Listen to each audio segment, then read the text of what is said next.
All right, looks like some of y'all are coming in. Can you all hear me okay?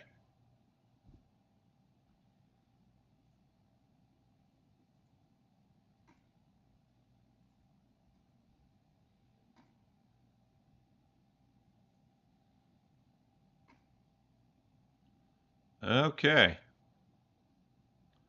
let's take a look here. Just closing off some stuff, make sure this is nice and clean. Again, I'm not seeing anything pop up here. I'm seeing lots of folks saying hi. Good to see you all. And I'm good. Awesome. That is very reassuring. Okay, so we're going to wait for folks to come in before I hit the intro. We've got a few minutes left before all that happens. I'm very glad that y'all are on board for me right now. And again, the streaming setup, I will admit, is rudimentary in comparison with a lot of other streaming structures and the like. But again, this is going to be a bit of a rocky, bumpy road. We will see how it all turns out. Turn this light off for now, see if that helps. Yeah, it doesn't. I'll keep that light on. All right, I am Is the connection otherwise seeming pretty stable? It looks stable on my end, but it's kind of tough to tell.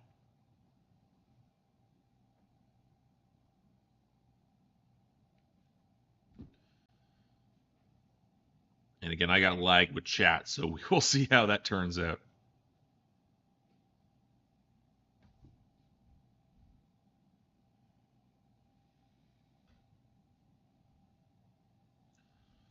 Actually, benefit of this is I just hop on here, mute my mic, see what I can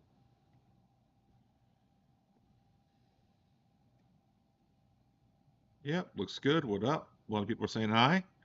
A lot of people are saying connecting in. We got about 24 folks in. All right, that's great to see. I'm very happy with how things are going right now. Let's check the analytics. Bitrate's not great, but we're just trying to get there. We'll try to get there as we need to. Quality is okay. I'm all right with that. All right. Okay. We're coming up on 7 p.m. and that's when I'll hit my intro. Hopefully the intro works and hopefully y'all will be able to see it effectively. We're going to be getting there. Again, all this is a journey in process.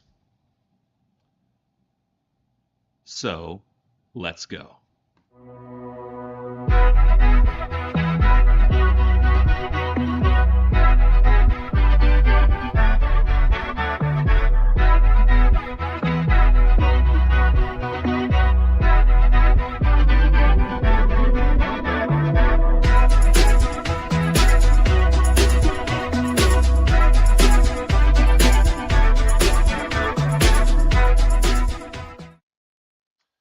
All right.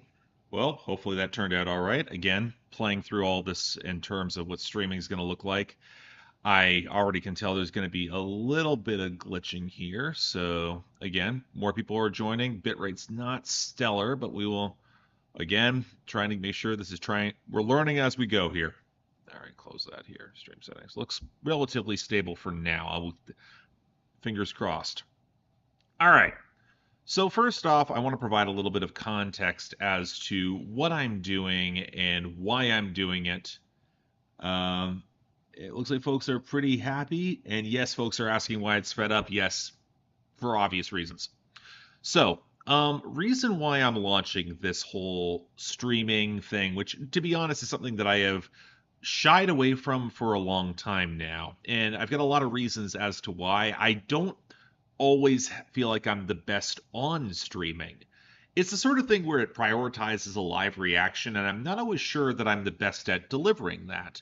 So, what I'm hoping to do is come to learn about this, trying to improve that along the way, but also there's a secondary purpose. See, I'm sure that some of you had seen my video where I was discussing the recent issues that I've had with Patreon. And let me make this clear. This is not an individual issue that I am facing.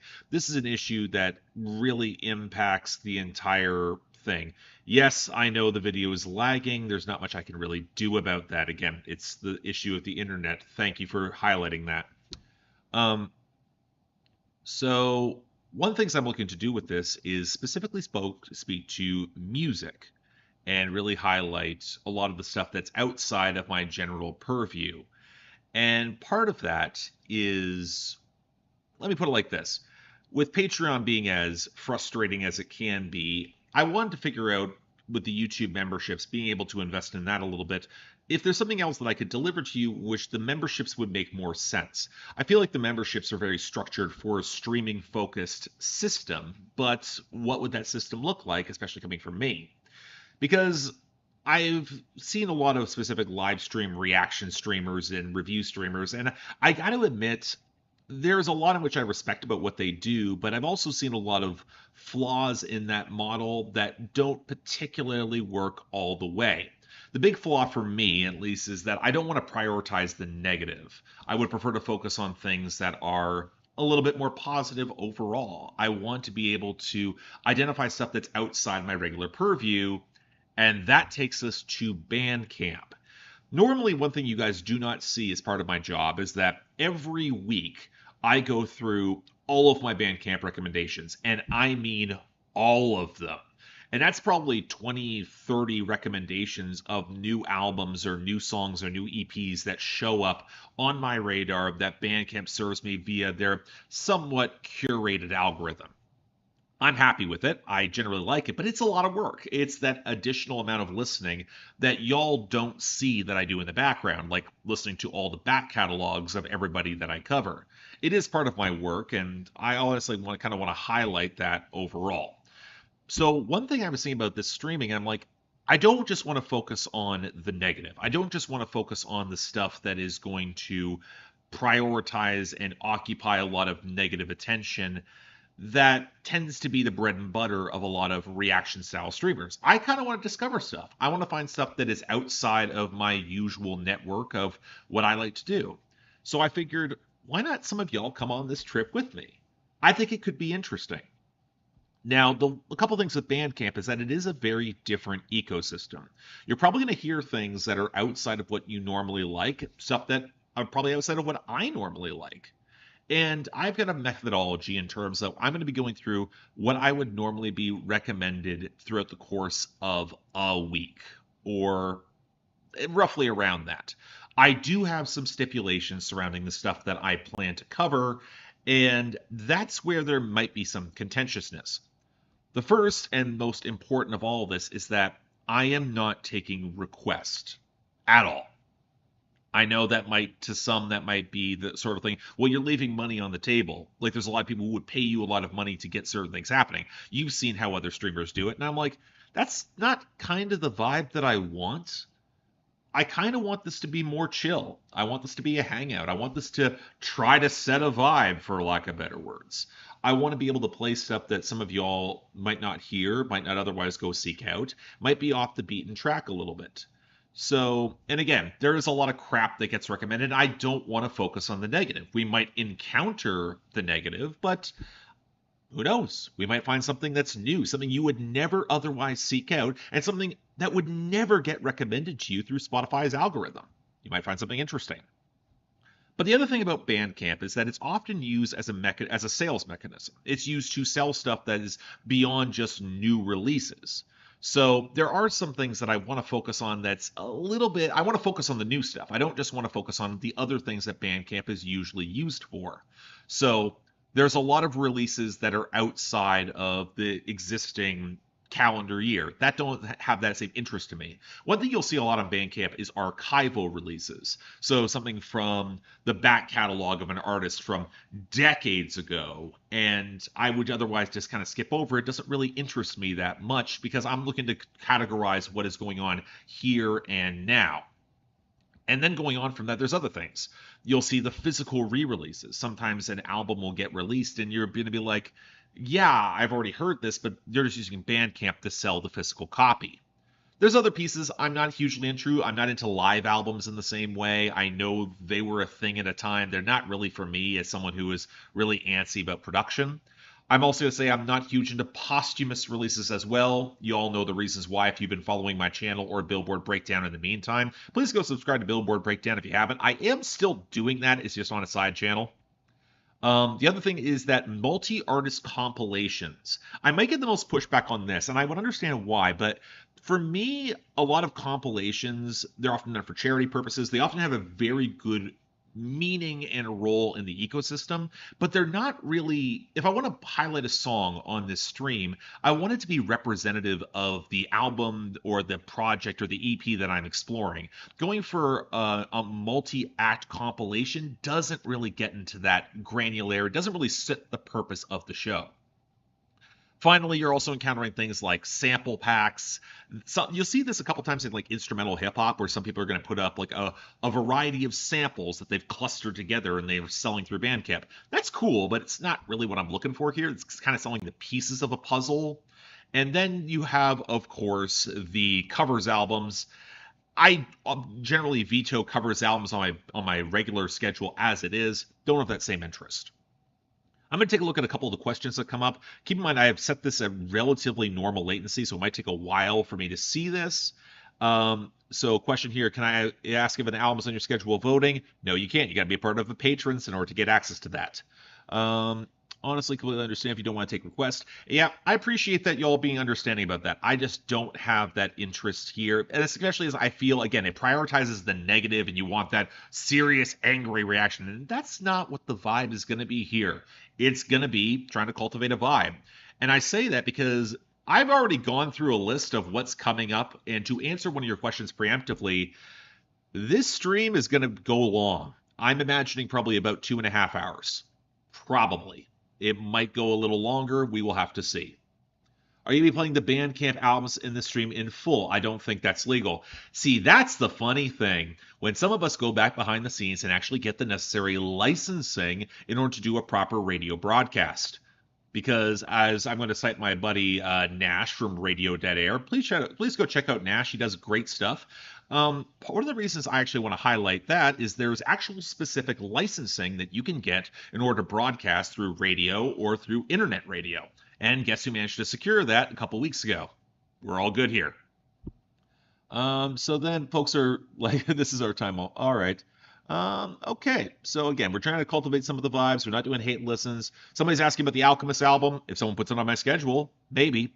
And that's one thing I also want to highlight here. If y'all want to get more involved, get some of the custom emotes in the chat, or just support the channel in general, the YouTube memberships option is available. One thing I highlighted in that Patreon video is that there is an option, like what YouTube has given me an exclusive offer, that for the first X number of members who join within the subscription window, that means I get a specific kickback per membership.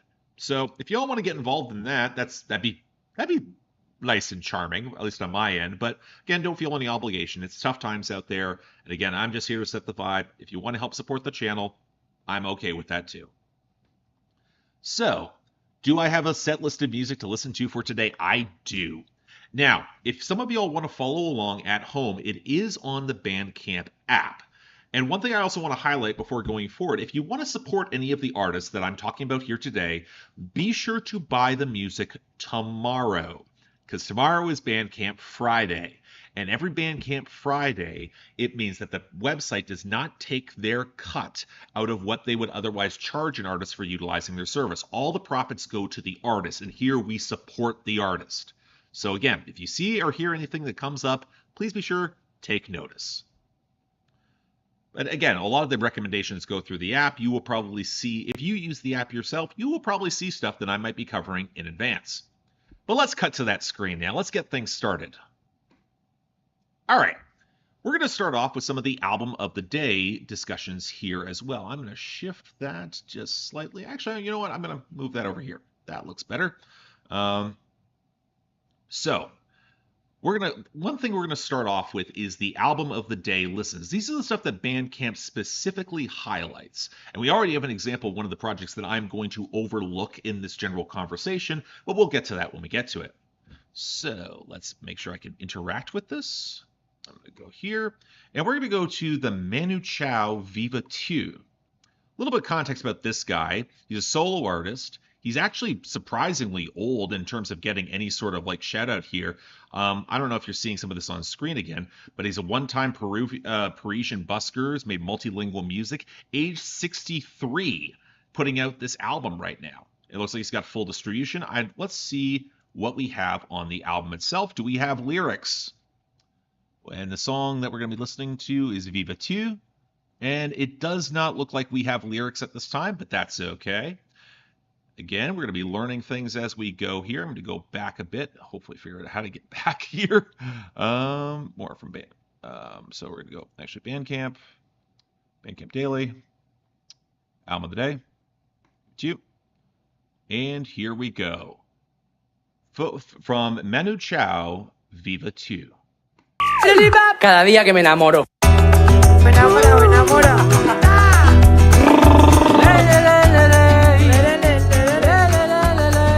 De la vecina del cuarto, de la panadera, ¡Viva tú! de la que vende los billetes en el metro, de la barrendera. ¡Lo harto! Cada día que me enamoro. Tú la vecina del patio, yo nunca te dejaría. Tú mi vecina de arriba, por ti yo me descamisaría. Viva tú, viva tú, viva tú la Marelú, viva tú. Viva tú, viva tú, viva tú la Marelú, viva tú. Tú mi vecina en lo alto, tú la del séptimo cielo. Tú mi vecina en la esquina, me alegro cuando te veo. Viva tú, viva tú, viva tú la Marelú, viva tú. Viva tú, viva tú, viva tú la Marelú, viva tú. Y tú, y tú, y tú, viva tú.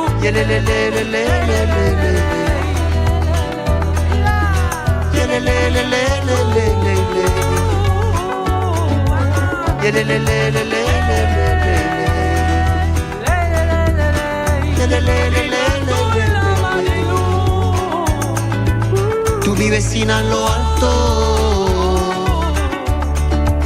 tú la del séptimo cielo. Tú mi vecina de arriba, me alegro cuando te veo.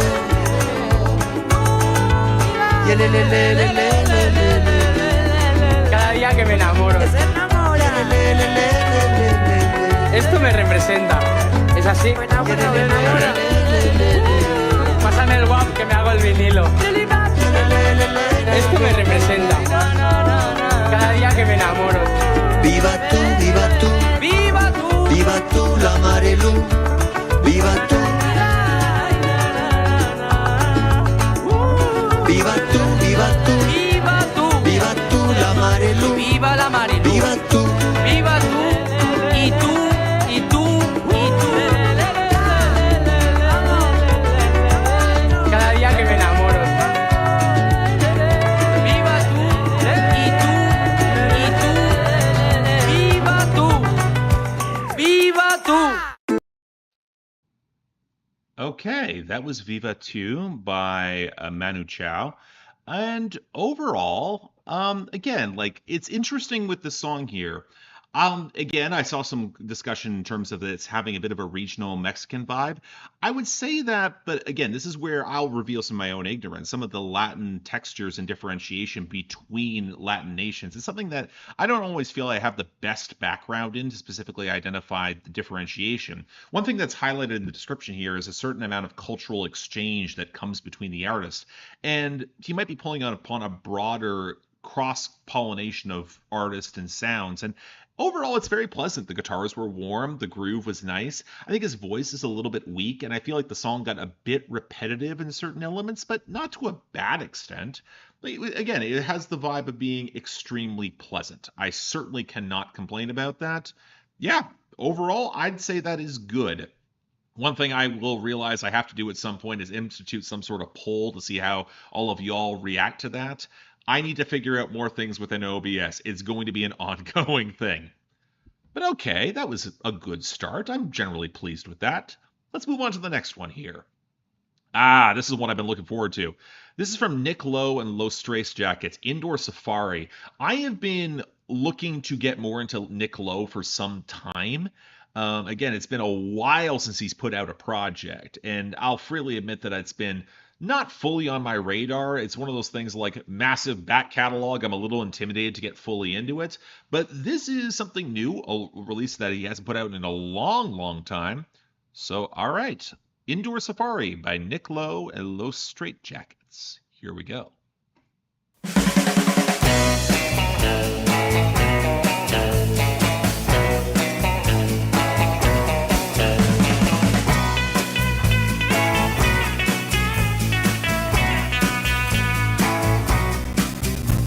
I went to a party, it was jumping and I went for it hardy. I had on my bad suit, started jigging to the one with the jazz flute. I told myself I wouldn't stay late, just put my face round the door. Next time I looked, it was coming on 3:45, and my feet were getting sore. I went to a party, it was like an indoor safari, round the water hole of Campari, and I feel alright. Whoa, Yeah, I'm seeing yes, this I feel very surf rock. alright.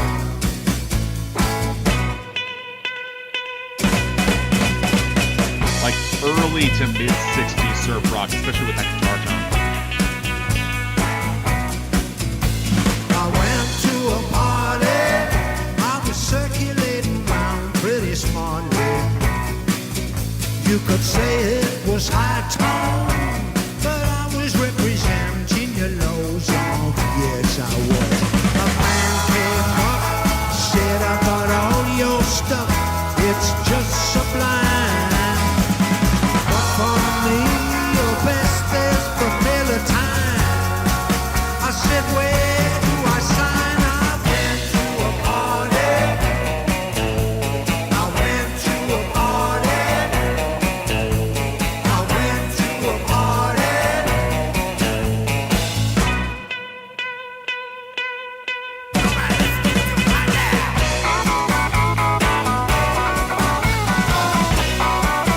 Okay. Solo's alright. Out in the blue, they started to play. The DJ knew I did. A voice in my head said, maybe it's time to get out of here. It's very clear.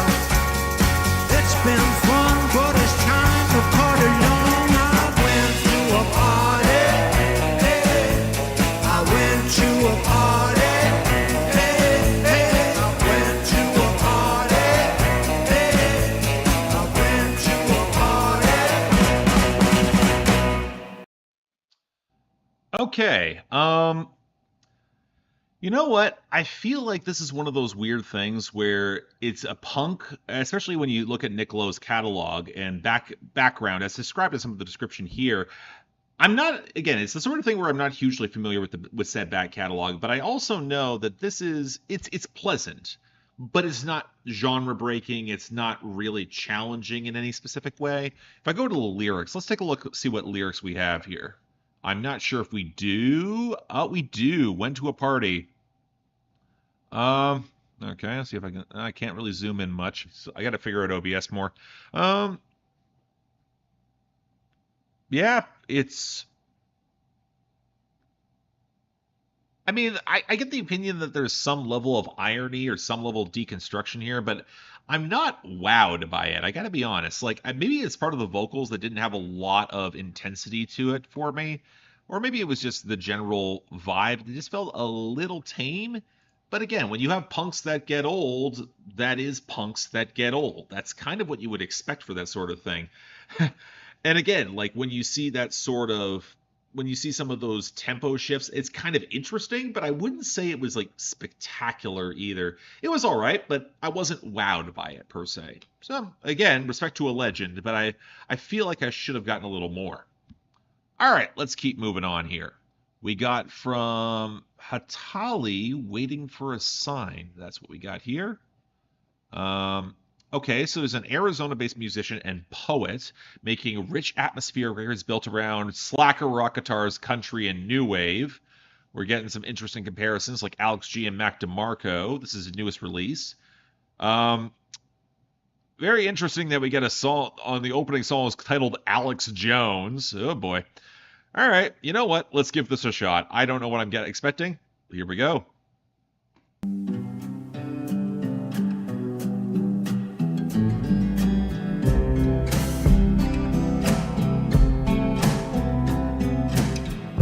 That reverb is very late 80s, especially around the acoustics.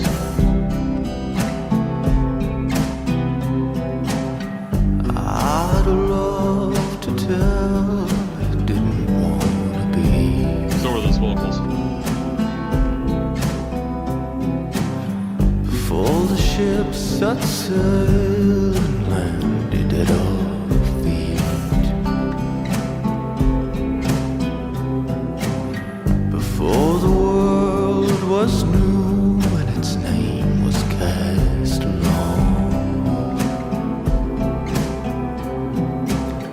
And all the people burned in the heat of his song.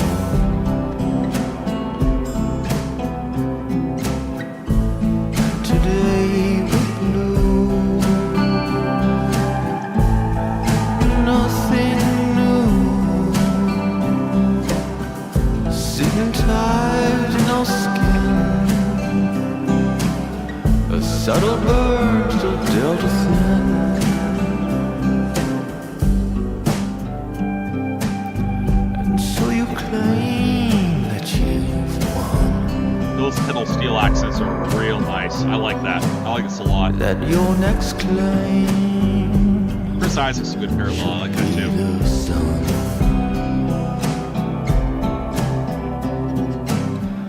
So how far will you go before you take a look around and know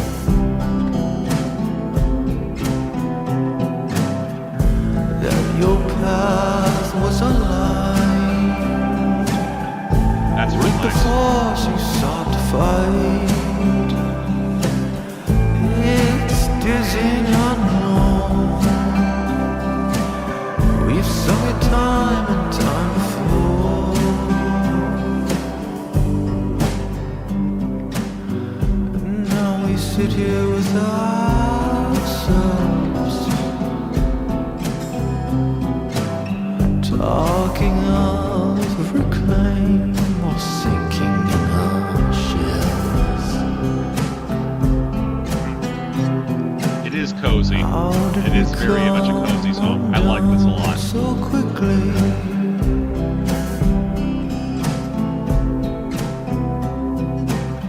A song is song of the sun and its duty.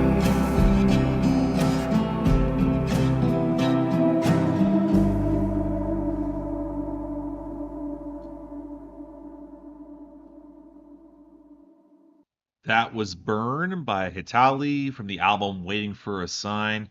Wow, that was nice. That was really goddamn nice. The guitars had that real warmth to them, but it was also kind of a little bit ramshackle in the edges. I feel like the groove could have done a little bit more to like a little bit more development there, but at the same time, when it's so languid and when the performance is just very husky in that vein, I saw a comparison to Slow Dive in the chat, and I liked that a lot. I get a little bit of that, but like modern pop influenced Slow Dive, there's nowhere near that same level of distortion, but you definitely get some of that bootgaze texture to that, and that's actually a really cool sound. I want to dig up the lyrics, see if they're there. Let's go to the album. Here we go. Dropped it September 13th. Burn. The lyrics are here. Let's take a look.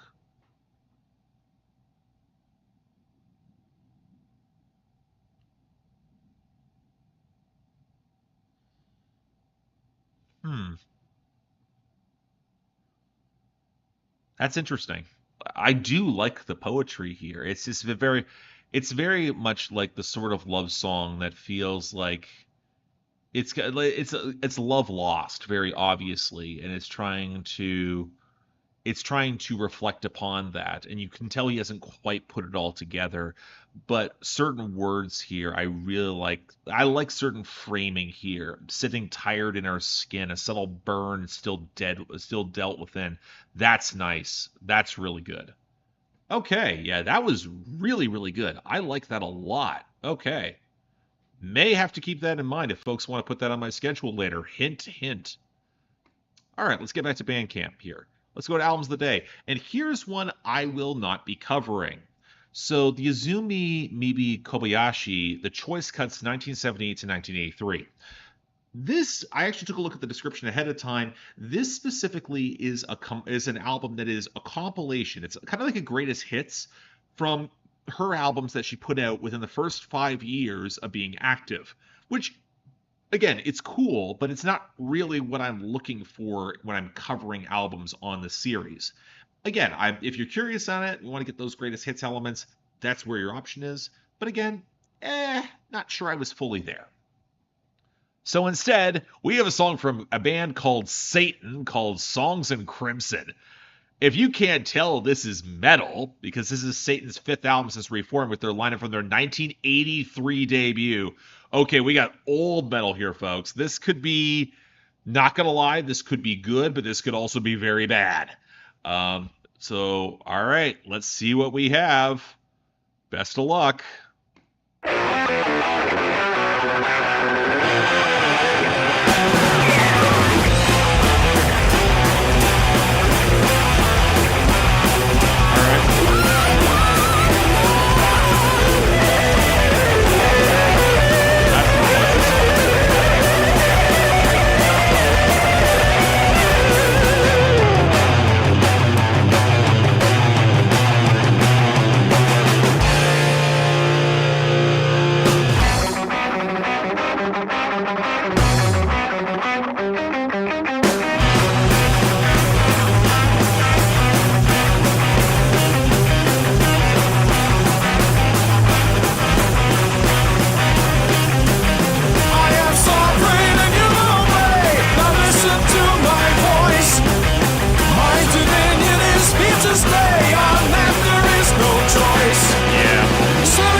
in the chat because it's not doing it for me at all. Whoa. Turn back the tide, safeguard the nation.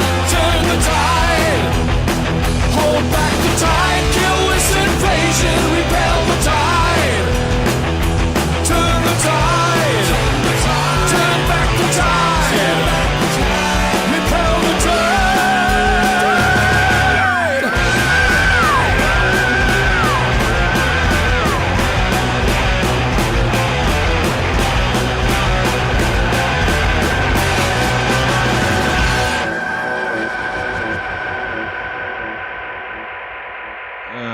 Yikes. Okay. That was Turn the Tide from Satan from the album Songs in Crimson. Oh dear. See, the issue that happens with metal acts that are like this is that they really just... That's a case where a good producer might be able to fix that, but the guitar tone is not good. It has the vibe of wanting to be very retro in terms of a certain brand of very 70s metal, but yikes. Again, the drums were underpowered. I think the vocals were fine. I think the writing for this brand of metal is fine. It wasn't special, but it was okay. Yeah, I don't like it. I don't hate it, but it doesn't do a lot for me. It feels very... If it wasn't for the fact that I've heard a lot of acts kind of evolve upon this template more, I wouldn't go back for that sort of sound and foundation. It just doesn't do a lot. I'm not against it, but yeah, I don't know. But all right, that handles our first round of stuff that we have today. That's the Bandcamp Daily albums that I'm going to be covering. So now we're moving on to where things get a bit more interesting. We're going to head down. Where is my list of the new stuff that's dropped? Okay, so the new and notable is where we're going to be working from next. The new and notable is the list of albums that have dropped recently, and they kind of have a single that's put forward as their recommendation. Also, hi, Emperor Tiger Star. Nice to see you here. Appreciate anyone who wants to come around. Again, blast the stream out. Make sure people get interested in it. I can't say this is going to be everyone's vibe. Again, it's going to be very weird, very all over the place. Prepping that in advance. But again, we will see where things go from here. And if you want to, again, support the channel, like you can join memberships on the channel, that'd be gratefully appreciated as well. All right. So I will also, if you guys are interested, I haven't seen any super chats come in. I will normally take those in between songs if there are folks who are interested. If not, that's fine as well. But let's get into the new and notable stuff here. We're going to start off with Hidden Orchestra, which is a UK ensemble. We've worn out egg slicers, squeaky door hinges, and other broken sounds into 4 transfixing textured instrumentals. Okay, so we might be in ambient territory here, folks. Strap in. Let's go.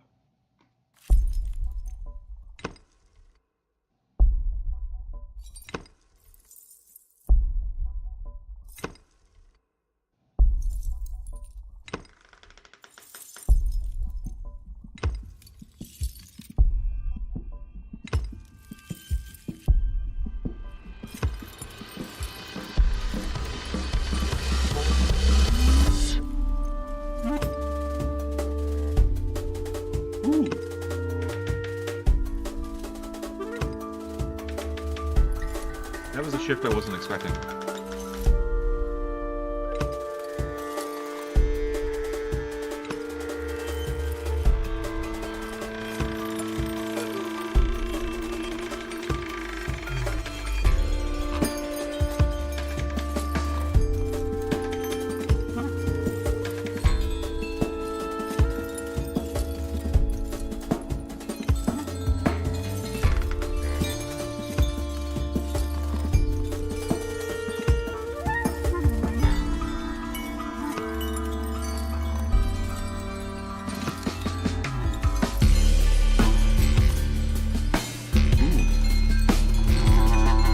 We getting jazzy up in this?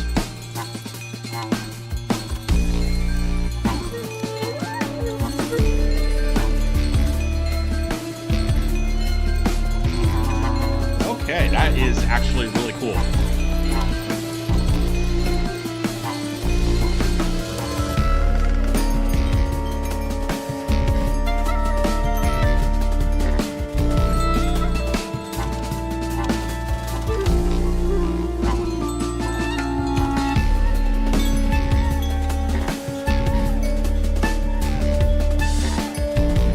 that's neat. That's really neat.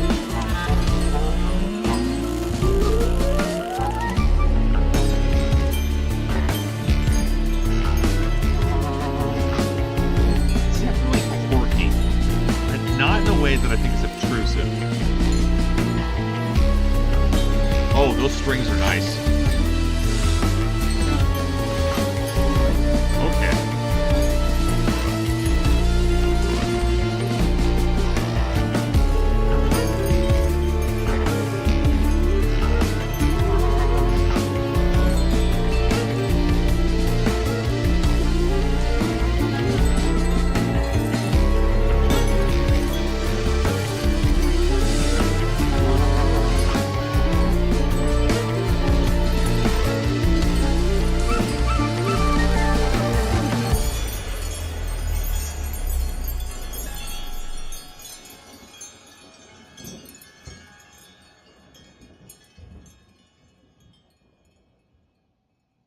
Okay, wow, I liked that. That was really cool. Like the chimes didn't really you know what? You're right. Quirky is the wrong word. It wasn't really insisting upon itself. Playful is the right vibe. That was really nice. I like that a lot. Like it was a very interesting progression. Like it started off, it felt a little bit more ramshackle, but then you could tell how all those ramshackle elements really fit into the composition effectively. It really grew and felt more sinuous and evolved. That was really nice. If any of y'all want to see that again, it's Broken by Hidden Orchestra. Yeah. Oh, so someone's saying that they've done it on indie game soundtracks. Makes sense. You know what? It does have a bit of that indie soundtrack vibe, but I'm not going to complain. I really enjoyed that. That was really cool. All right, that's the sort of vibe I like seeing on these sort of streams because immediately gives me something to think about. I like that a lot. Next up here, we have from LSD XOXO, soundtracking a rager. Look no further than this Philly-born, Berlin-based DJ, a torchbearer of the contemporary ballroom scene. Okay, so be prepared to vogue and don't expect me to do any of that. Let's get started.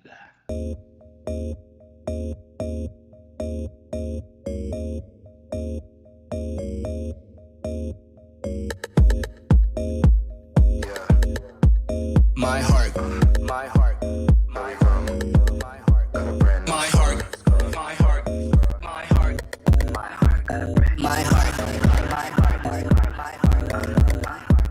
my heart. Baby, I'm looking too good, making you see stars. Want this, better work me hard. I can pretend, but it won't go far. My heart got a brand new scar. We can make love, but you might get stuck. Can't touch if you won't be tough.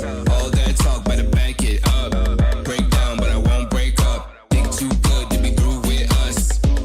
Even if you suck, hurt me bad, but I like it rough. Ain't sad, 'cause the price is up. Gotta admit that I set the bar. The love bizarre. I can pretend, but it won't go far. My heart got a brand new scar.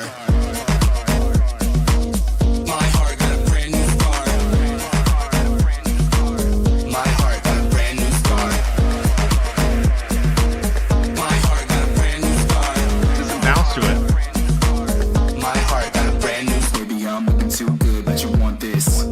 Get it wet like a French kiss. Daddy, I'm working up a sweat to forget you.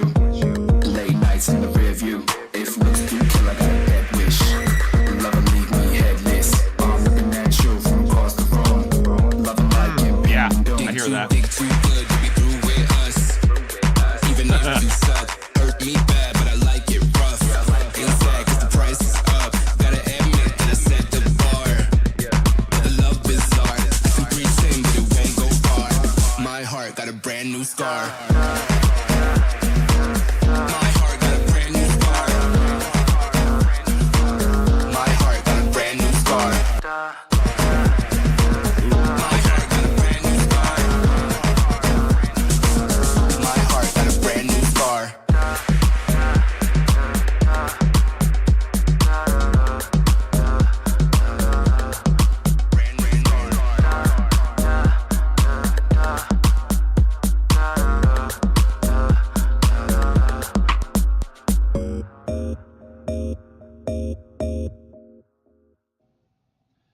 Okay, that was from Dogma by LSD XOXO. The song is called Brand New. You know what? That was nice. I'm not sure I loved it though. I think that the groove was very like sinuous. It's got some good sandy textures to it. I think again, I saw the comparison with Channel Trez, which I think it just goes a little bit harder than that does. I definitely see this playing to certain like queer clubs. I can see this working effectively. It'll play to its market share. Some of the lyrics were pithy in the right way, as in they will play if you're going to dance and you're going to play off of each other in that sort of like club vibe. But again, it was alright. It didn't blow me away, but you know what? It was fun. I'm not going to complain about it. All right, let's move on to the next one here. This is from Maya Donant. Maya Dont.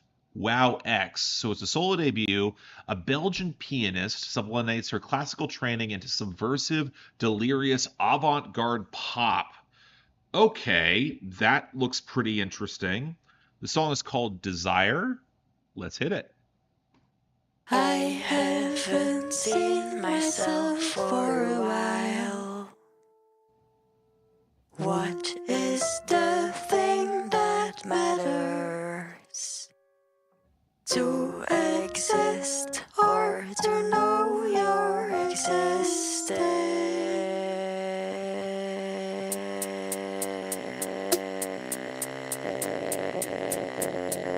Okay.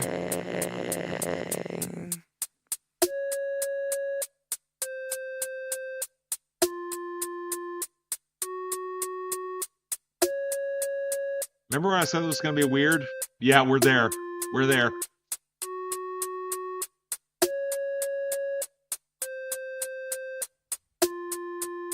I'm not sure about the vocals either. I'm also not sure about the beat sounding. Oh, okay, we're doing something. Desire. Desire. Desire.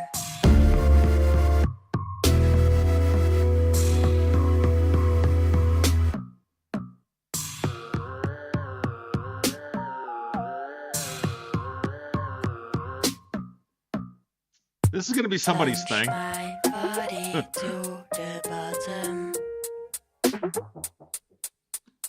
To forget. What? To forget I am human.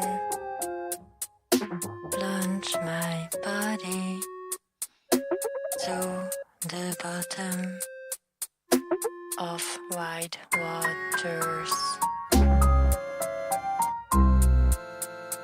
Desire.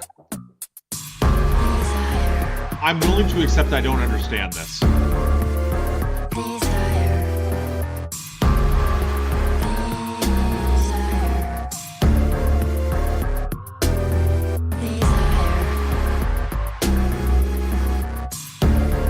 Desire.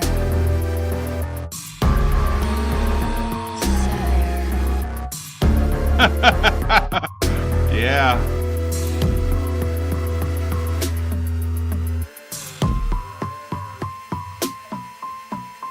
Fascinated, thirsty, desire for something that doesn't have a name yet. Something thirsty, fascinated, I desire something that doesn't have a name. That doesn't have a name. That doesn't have a name.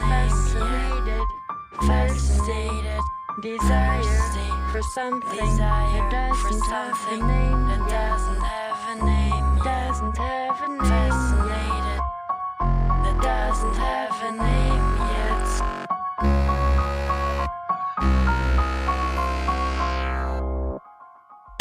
Desire. Desire. It's wonky. It's very wonky. Desire. It's got the feel of Desire. Desire.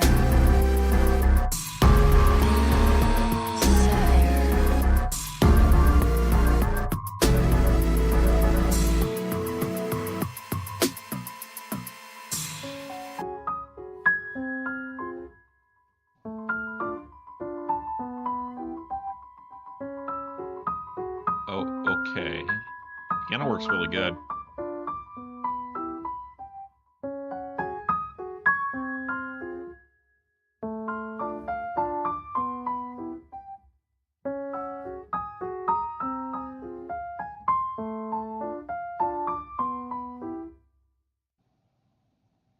Okay.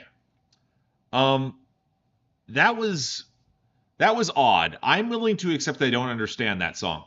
I think the vocals, the deadpan was kind of throwing me, especially as how the deadpan kind of felt a little bit out of sync when alongside the rest of the synths. I really did not like those synth tones. They felt very flat. They felt very mechanical. They almost, I wouldn't say chiptune is the wrong word for it, but it felt very blocky in a way that there's a part of me that was reminded of St. Vincent. I don't know how I could like shake that. Like it was interesting. It felt coherent. It felt like there was an idea to it. It felt like I bounced off of the texture. Like I don't dislike it, but it's the sort of thing that I'm like, okay, in a different world, I could see myself getting it. I'm just not there yet. Well, again, if we're going to go through one of these reaction streams, you're not going to hear anything else like that on the majority of your streams. That's new. I am promising something that is different and special. Okay, just different. I don't know how special that was, but again, again, I'm willing to accept a different wavelength altogether. But now we're moving on to a song that we're going on to an album that I've actually already reviewed. Sometimes Bandcamp will do this. They will highlight albums that, again, I've already covered in some form, but they just want to keep covering because either they're that good or they're getting that much additional critical acclaim for it. So we have Nala Sinefro and the album Endlessness. I really like this album. I know for a fact they're going to play Continuum 1 here, which is honestly the song that actually had me most curious to check it out before someone added it to my Patreon schedule. I'm going to play Continuum 1 because I really like it. Here we go.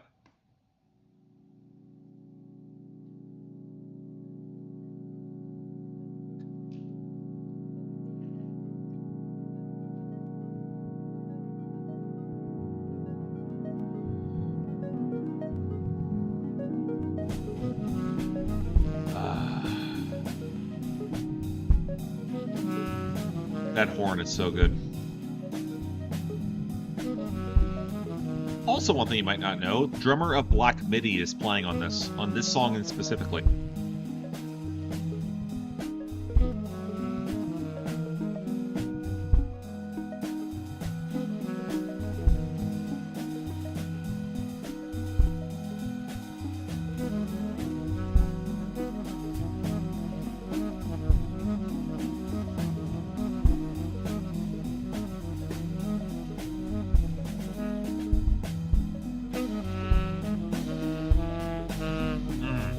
So nice.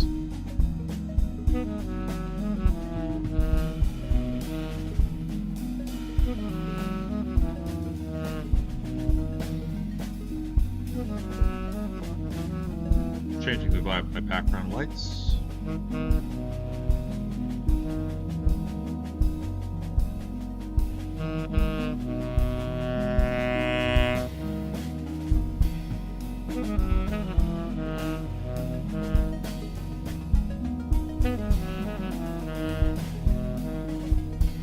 One thing I really like about this song in particular, you can hear the push and pull of the fact of that some of these pieces were improvised, and you can tell that there is some of that push and pull between tentatively stepping into a space and then we're waiting, then we're going all the way. It feels really nice. You can tell the chemistry is really here.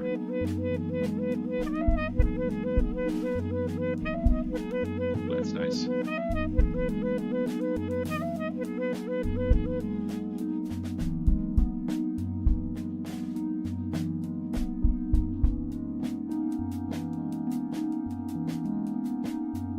Nice little tempo shifts that just ramp up ever so slightly. Ooh, that's good.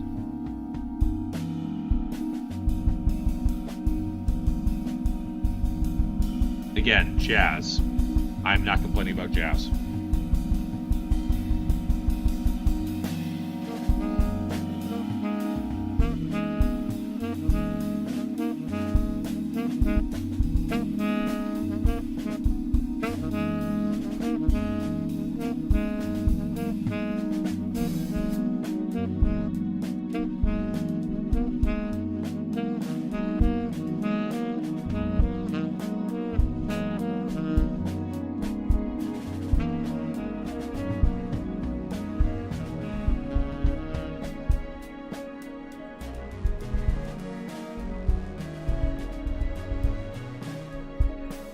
Yeah, again, the rhythms just evolve so nicely.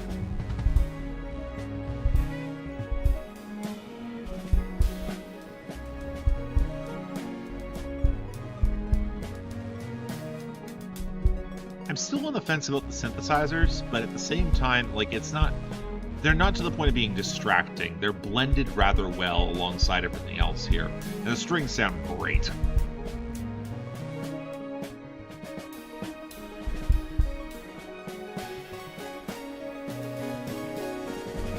And yeah, definitely there's a mathematical element to how like specific elements will kind of like squeeze within passages and then expand and let something else squeeze within.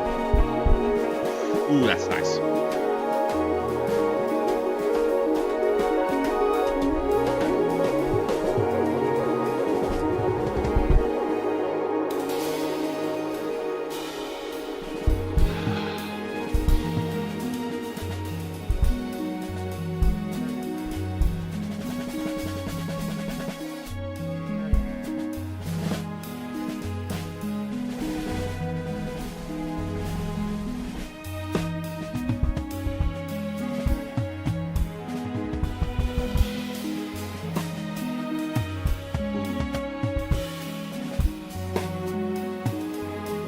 Those strings. Gotta love those strings.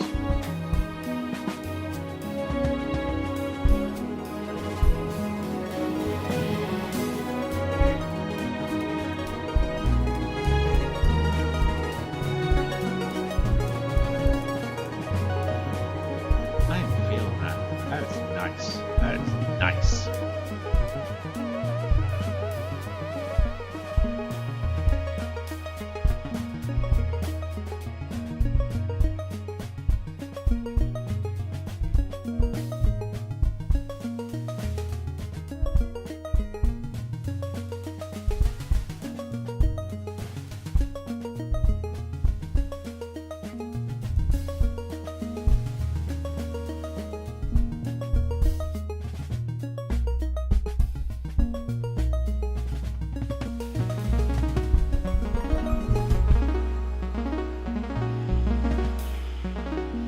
Yeah, the acclaim definitely feels deserved, especially for this album.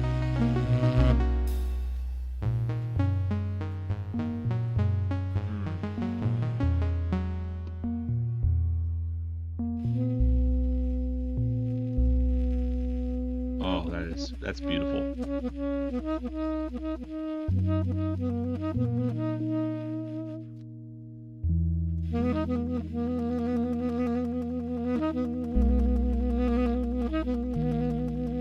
Ooh, that's pretty.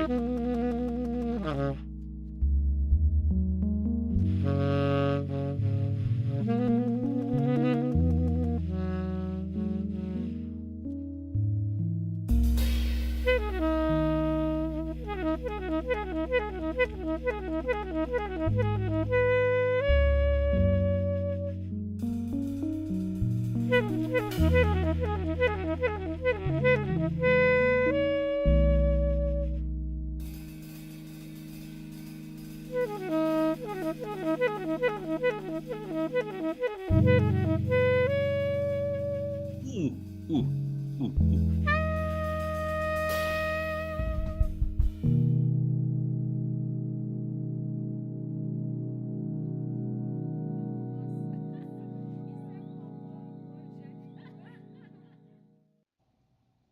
Oh, that was really pleasant. That was Continuum 1 from Nala Cinefro from the album Endlessness. That album is great. It's been on the cusp between good to great for me the entire year, or since I started hearing her. Again, I don't love the synths the way that some of y'all are in, but at the same time, like I kind of wish that I everything else around the song clicks so much better than to me than those synths do. They're very playful. I think playful is the right word to describe it, but like I don't know, like there's other songs on that album that I think work a little better for me. Continuum 2, Continuum 4, Continuum 10 especially.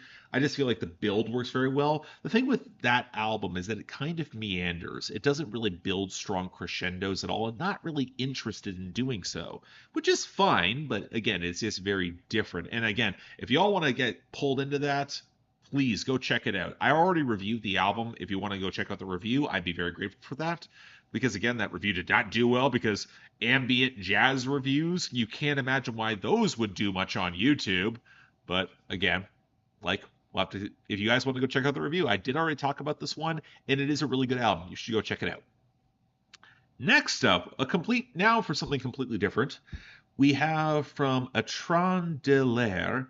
Now, this is a Tuareg group. This is out of like sub-Saharan Africa.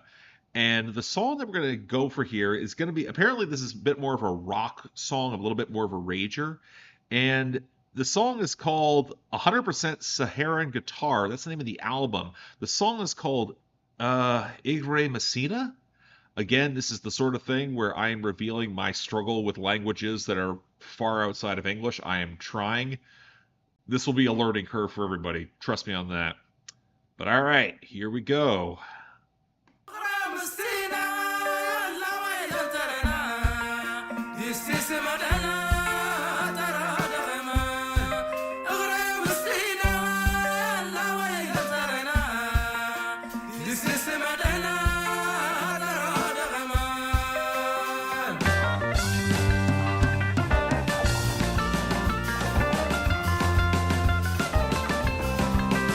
Okay.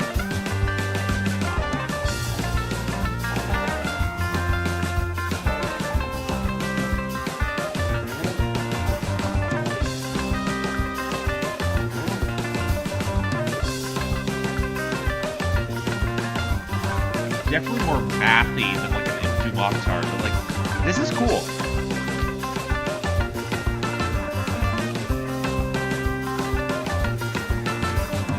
Change the lights again.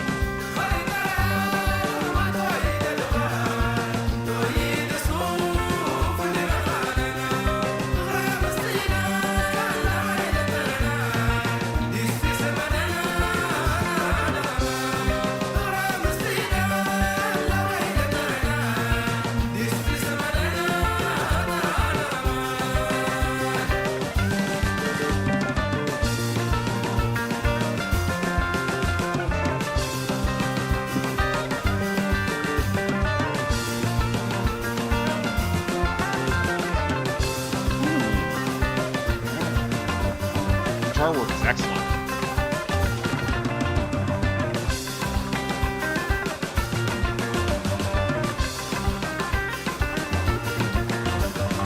It's frenetic, but not in a bad way.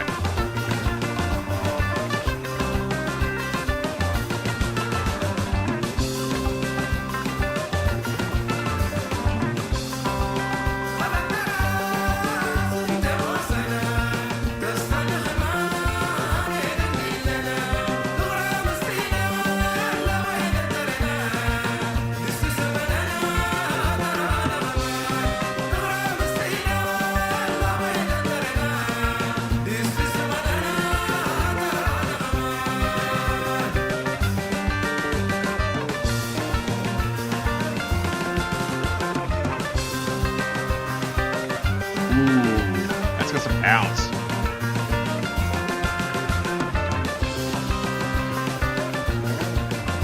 Dario, I like you highlighting the drums there, because you can, once you start picking up what the drum rhythm is doing, there's that added little element of progressiveness that bounces off the like quicker guitar strumming.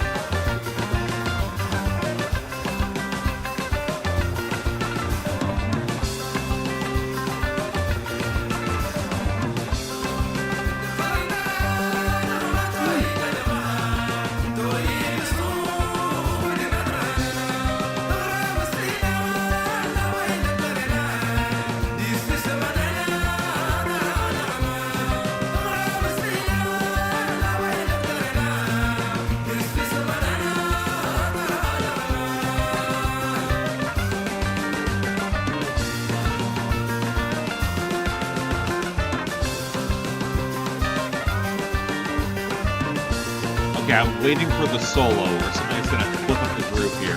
Because it's slowly getting faster, but I'm trying to figure out what's that next thing to elevate it.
Ooh, now it's picking up. Okay.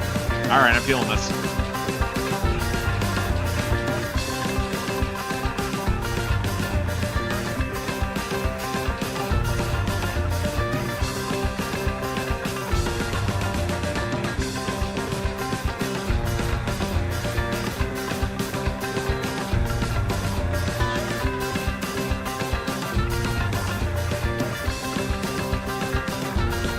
This feels like a song that's going to fade out.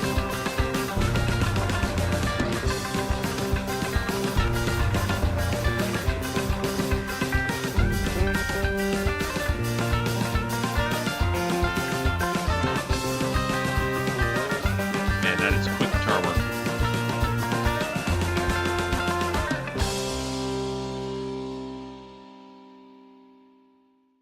Okay. That was, just to make sure I get the name right here. This is Igre Messina from Etran de l'Air, and from the album 100% Sahara Guitar. I'll freely admit, that was a song that was cool. I think that was doing a lot of interesting things very early, but I'm not sure it evolved enough. I've seen a lot of people kind of echo what I initially brought up.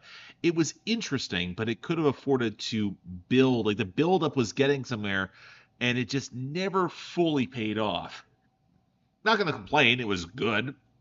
It was certainly interesting, but I feel like there could have been a little bit more beneath the hood. I wish the guitar tone had a little bit more meat to it as well. And again, it's the sort of thing where I feel like I might be missing something because, again, the lyrics were not available, so I wasn't able to understand what they were saying, but it sounded good. I understand why they would have fans. Like, that is certainly a very mellow, interesting vibe. But next up, I'm excited for this one here. This is a new single from Cunnilinguist. They're an act that I was aware of them in the hip hop scene for a while. It's one of those cases where I just never got a chance to get around to Cunnilinguist before, but it's something that I wanted to talk about. Like, again, it's only just the song here, but I'm available to cover the song, so let's give it a listen.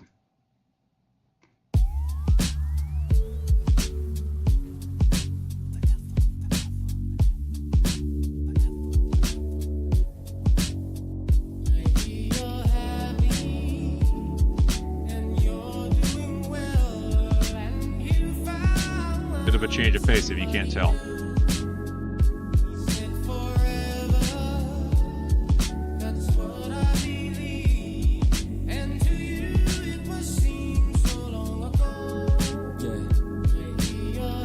I'm trying to find forever like calming them. You said forever like my mama did.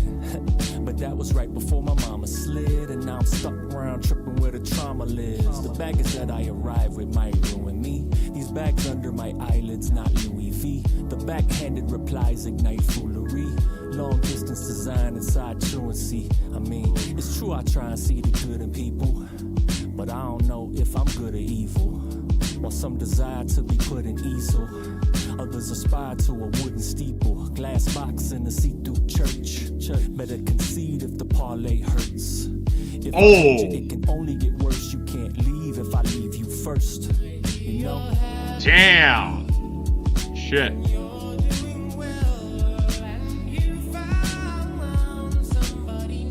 Love the soulful hook here. Love that. And though there was lines there, can't leave him and leave you first. Oof. Yikes.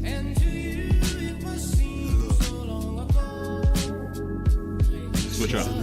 Sacred geometry, a naked body evokes monogamy, a pleasure prodigy, and honestly, my sweetest memories are not from this life. The world rarely sees a love of this type, where love is the device, she bright. Step into delight, to war with self, she the peace pipe. My people, she like the source code. The moon, north node, now it's like the Carters where the horse goes, and it's not clear, or I'm no longer what she holds dear. In this incarnation, I'm an old steer out the pasture. Ask her to humor me, but she forgot our laughter. I'm trying to prevent an alabaster disaster. When cracks turn to splits and I'm back to square one, making mush out the grits, and a new love seems to hush out critics. When your soulmate goes and forgets, you just hope they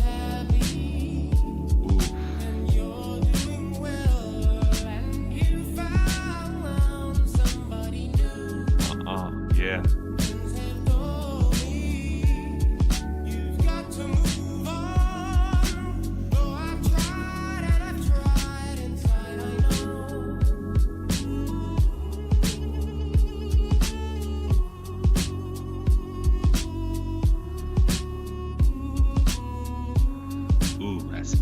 That is real nice.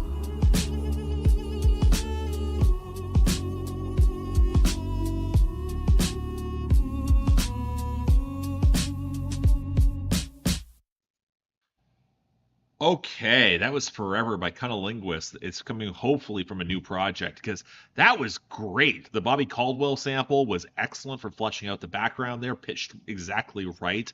I love that like it wasn't dusty. Like it felt clean. It was very well produced and soulful and the bars hit well for describing the relationship but then how it falls apart at the end of the verses.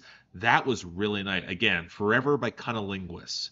Again, they're a hip hop duo. They've been around for a while. They've just been one of those groups that it's been a while for me to actually get into. I know that Dead End Hip Hop, shout out Dead End Hip Hop, they have covered them before, and they've been on my radar, but just never one I've gotten to before. But that was enough to convince me, like, if that's on an album, I will cover that. That sounded really, really nice.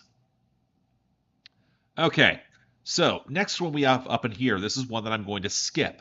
This is a Japanese rare groove from the trio Record Vaults from 1973 to 1981. This is a compilation. I do not cover compilations in this series. So we're going to move on to the next one here. The Divided EP by Lara Jones. We're talking about some minimalist electronica. The song we have, it is going to be titled Depressed Right Now. All right, let's go for it. Let's be depressed right now. I think I'm depressed right now. I think I'm the best right now. I think I'm the best right now. I think I'm depressed right now. I think I'm the best, but I think I'm depressed, but I think I'm the best right now. I keep thinking about death right now. He says, embrace your stress right now. It's this test right now. I think I'm failing.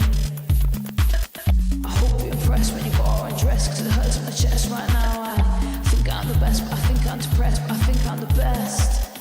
But I think I'm depressed, but I think I'm the best, but I think I'm depressed right now. I think I'm the best, I think I'm the best. But I think I'm depressed, but I think I'm the best. I think I'm the best. Keep all locked in my brain. I know the party that this will get played at. Say. I'm not cool enough to go to this party. I think I'm the best. But I think I'm depressed, but I think I'm the best. I think I'm depressed, but I think I'm the best. I think I'm the best, but I think I'm depressed. I think I'm the best, but I think I'm depressed. I don't kind of like the fragmented way they've chopped the beat here.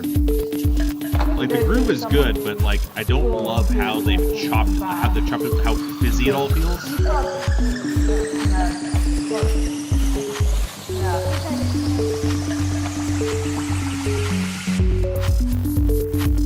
I think I'm depressed right now. I think I'm the best right now. I think I'm the best right now. I think I'm the best right now. I think I'm the best. But I think I'm depressed. I think I'm the best.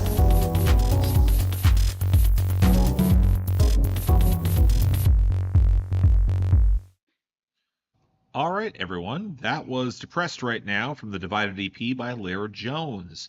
Again, that was an odd one. I don't dislike it. I think the dichotomy was fun. It feels very fizzy in like the upper end, and it's got a bit of a bounce to it, but I'm not sure it all just comes together. I feel like it's a little abbreviated.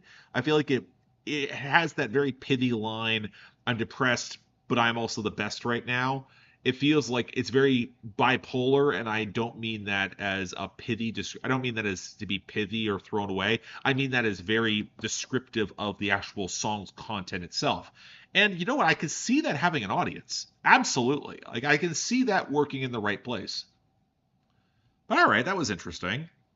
Okay, so the next one we have here, let's take a look. The latest from Fellow Prisoners of the Splendor and Travail of Earth, Part 1 by Zeitgeber. Okay, then. All right, this could be interesting. Here we go.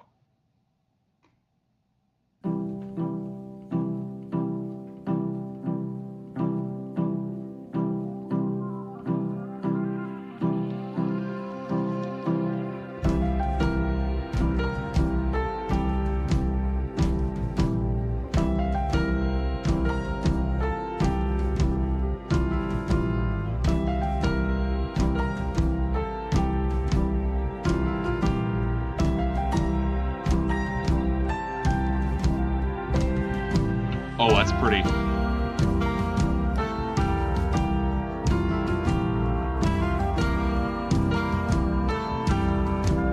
Yeah, it is a 7/8. That's prog. That's very prog.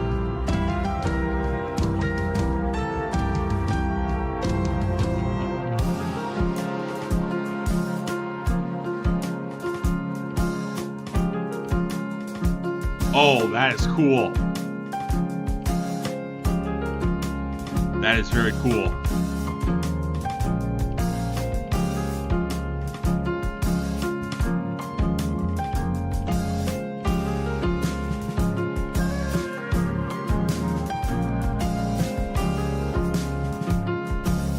That rhythm and how, like, the drumming is excellent. Holy God. They're unleashing the flutes.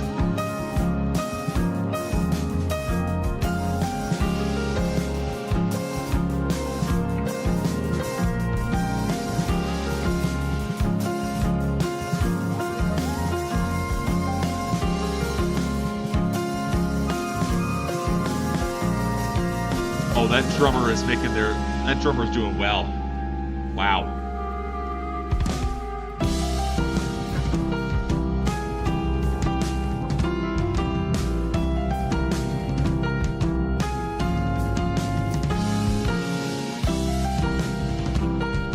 Yeah, this is great. Wow. I like this a lot.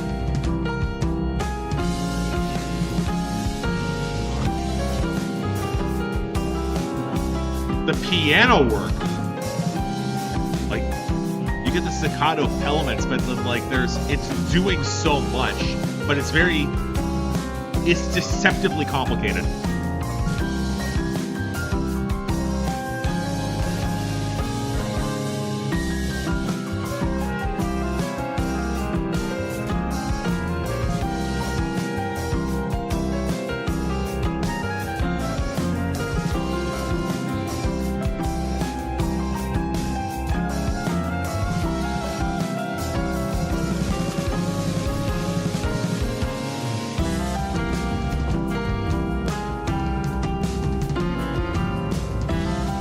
The drums here are insane. My God.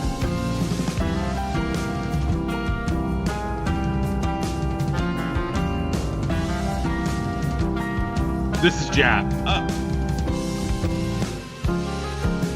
I'm still inclined to say jazz over prog because it feels way too loose. Like, oh, geez, okay.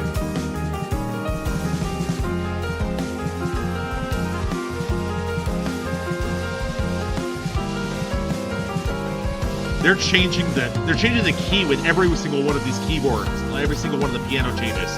That is really impressive. Like, they bounced between 4 keys there. That was awesome.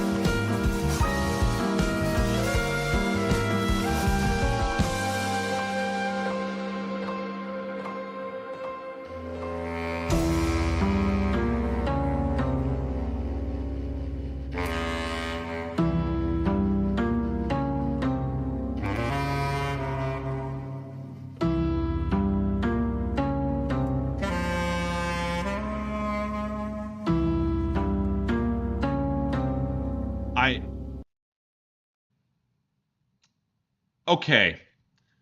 Full disclosure, I have done some prep for this stream ahead of time because I went on the Bandcamp app, I tracked through everything that I was going to cover and tried to calculate how long it was going to take, so I checked song lengths. By the way, there's a 20-minute ambient song coming up. You just have all been warned.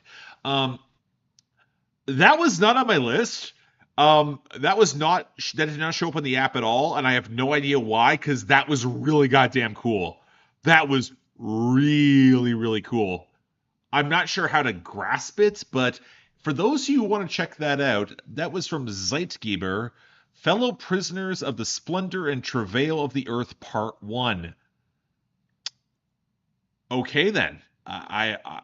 That was really cool. Yeah, and I agree. The ending was a bit anticlimactic, but it gave me the impression that this was this was one part of a larger piece that was put online, and we could only like preview the first part as part of Bandcamp, which is not a bad thing, but again, that was nifty. That was really cool. I like that a lot. Okay. All right, so let's head into the next song here. I've seen some folks highlight Cass McCombs. Traditional folk, blues, and gospel can be heard in this graceful collection of previously unreleased music from the California artist. I'm normally a little tentative when it comes to previously unreleased music, but I think here, again, I've heard good things about Cass McCombs. I'm curious about it. I'm going to play it. And the song, just so I make sure I get the title right here. The title of the song here is If I Was a Stranger. Here we go.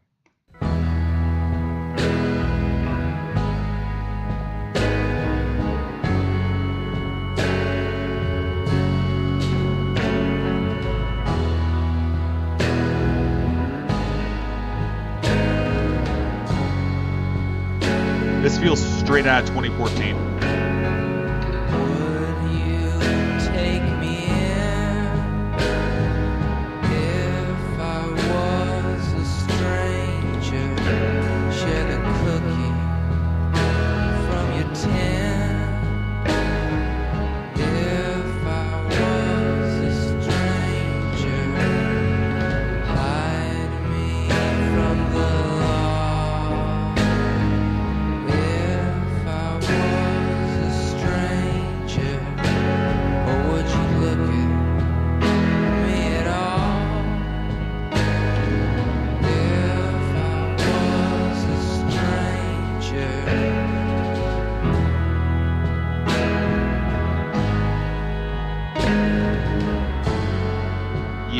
This feels like a very specific era of indie folk. I want to say 2013, 2014, where they just piled on the reverb and Craig Kirsten took over everything.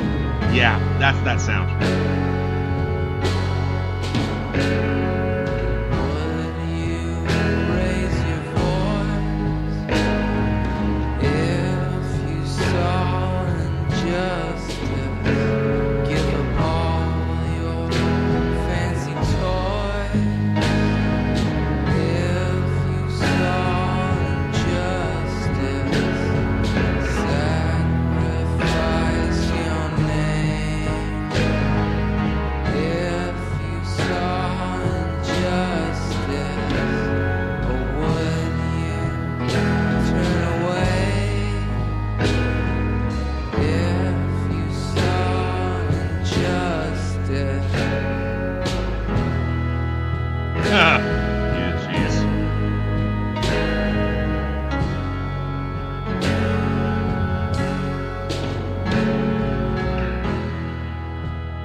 That was If I Was a Stranger from Cass McCombs from the album Seed Cake on Leap Year.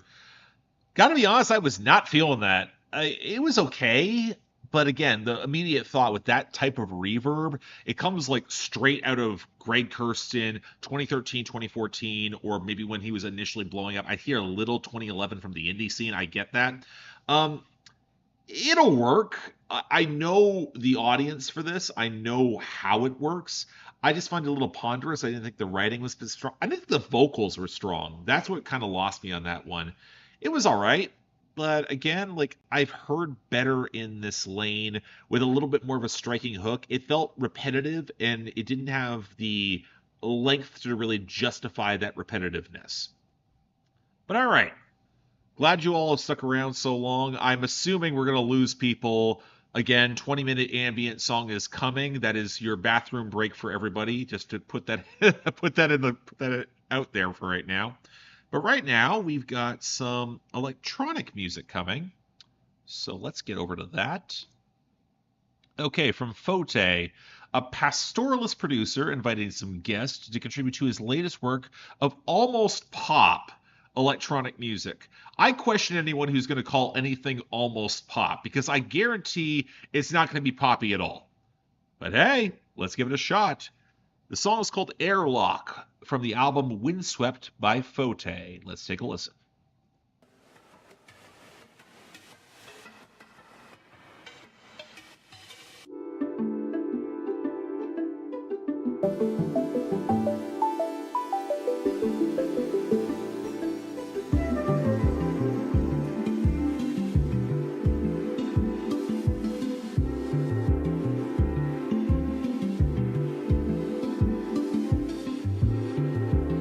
Very wispy percussion here.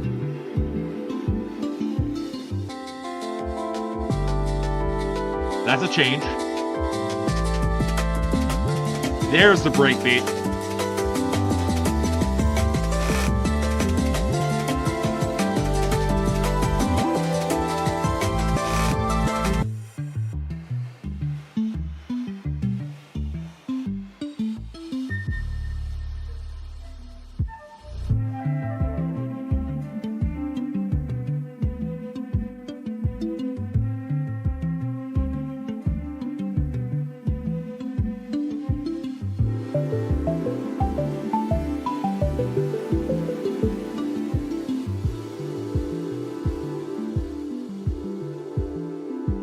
Breakbeat didn't last very long, though.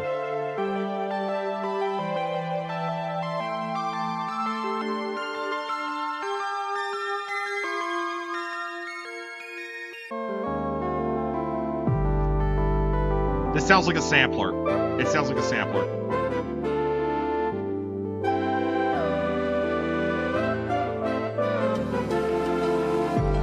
It is not focused at all. Okay. Yeah, wow.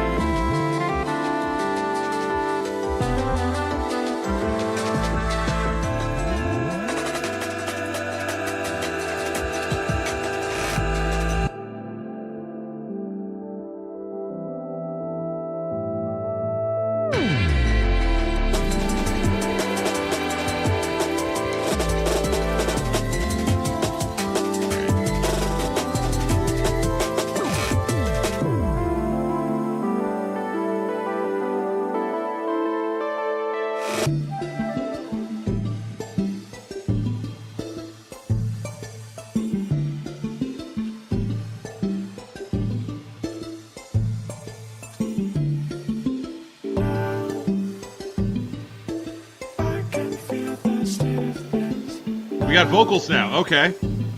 All right, we're just doing this now. Okay.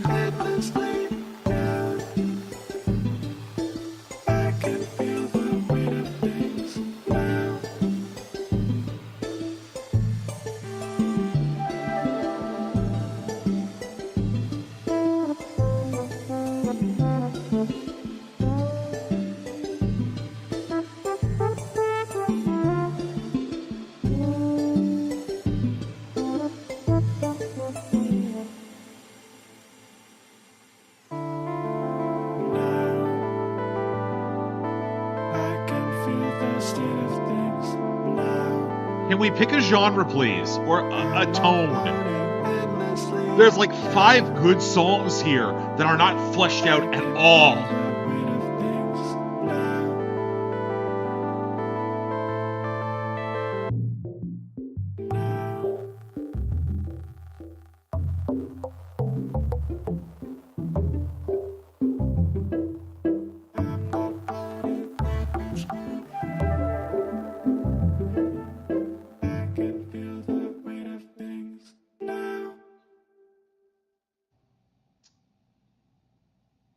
Okay, then. That was Airlock by Fote from the album Windswept. I don't know what to make of that. Because here's the thing. I don't think that's bad. I think there was several melodic elements where I was in that groove. I was there for that song. The problem is that never stabilized. Like, there was a lot of ideas that were just mashed together. I'm like, you develop any of those ideas, you have several good pop songs. And I would be okay with some of the shifts if they felt like they blended well together, but it never fully clicked. And that was just odd. It was odd, but it was odd not in a bad way. I get why some people would like that. It feels like it was odd in an odd way. I feel like there's a frequency of people who will like that. It's probably just not me. Okay, I will take what I can get with that. Next up, we have from Jim Nothing. We got some Jangle Pop. This is from the album Gray Eyes, Gray Lynn. The song is called Wildflowers. Let's take a listen. That's Jangle Pop, all right.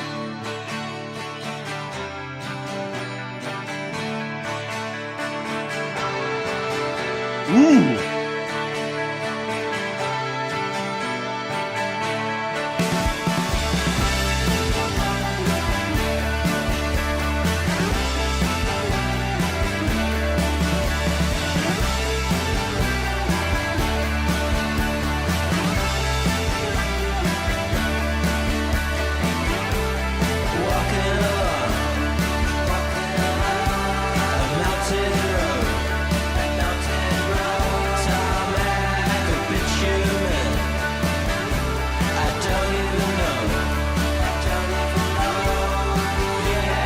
I can hear that 1989 just swelling off the song. Maybe a little 92 as well.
You know what? That was not half bad. That was Wildflowers by Jim Nothing from the albums Gray Eyes, Gray Lynn. You know what? That was not half bad. Um, Overall, I wouldn't say it was groundbreaking or anything, but it's the example of someone doing something in a sound that has been done forever, but also done rather well. I liked the guitars that had a little bit more smolder on their back end. There was a little bit more distortion. And I pulled up the lyrics in front of me on this end, and honestly, for a pretty chipper, like, kind of wry love song, it is very 90s in the love song vibes of it, but honestly, I like it. It was really, really nice. It was really pleasant. Now, folks who are asking about what is going to happen with the live stream, few things here. Number one, I have my license in order to actually play through these songs, so I have to pay a certain amount per year to actually afford said license, but it does allow me to actually otherwise cover this. I will have to deal with copyright complaints forever with this, given that I'm playing full songs. I fully expect that. So the video might not be available immediately upon replay, but they will be stored in the playlist on the back end. So yes, I do have plans for this. But yeah, that was really nice overall. So I'm glad that folks actually kind of dug that, because I dug that too. That was very nice. That was very pleasant. It didn't break the code or anything like that. I wouldn't say it was like super special. But again, like, I can respect good songcraft, and that was very much what that was. Next up, we have Life in the Jungle, which is an EP from Kingston's Ruckus and Royal Blue with the Bay Area's Kush Aurora and a slew of remixes. I'm normally tentative when it comes to remix albums, but overall, this looks like it could be interesting. I'm not going to complain about it. The song's about 4 minutes long. So we have some Caribbean artists, and we have one from the Bay Area. Let's see what we get. The song is called Life in the Jungle.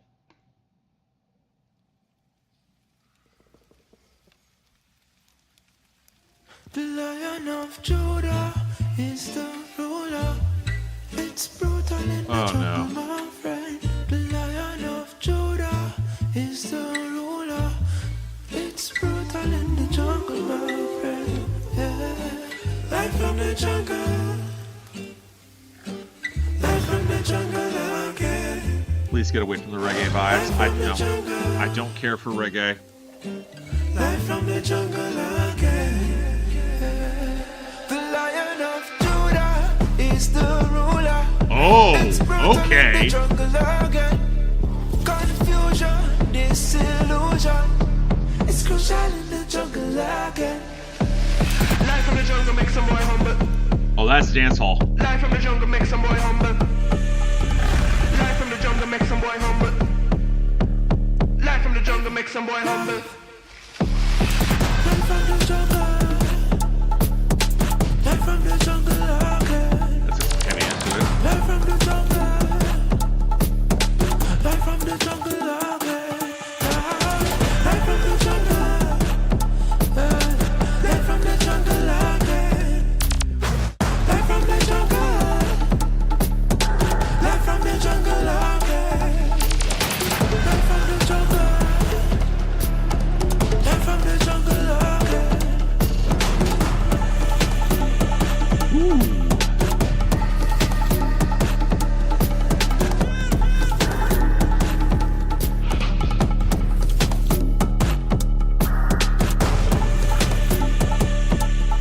It's brutal in the jungle again. Oh, that's nice. I like that. I like that a lot.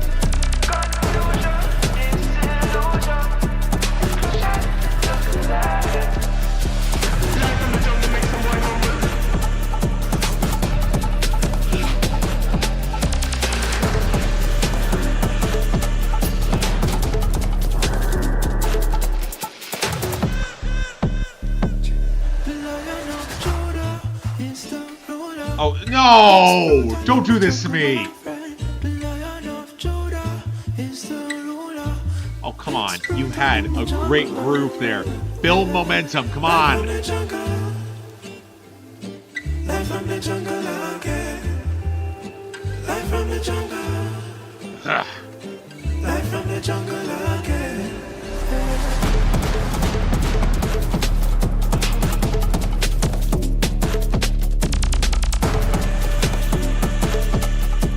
The jungle again.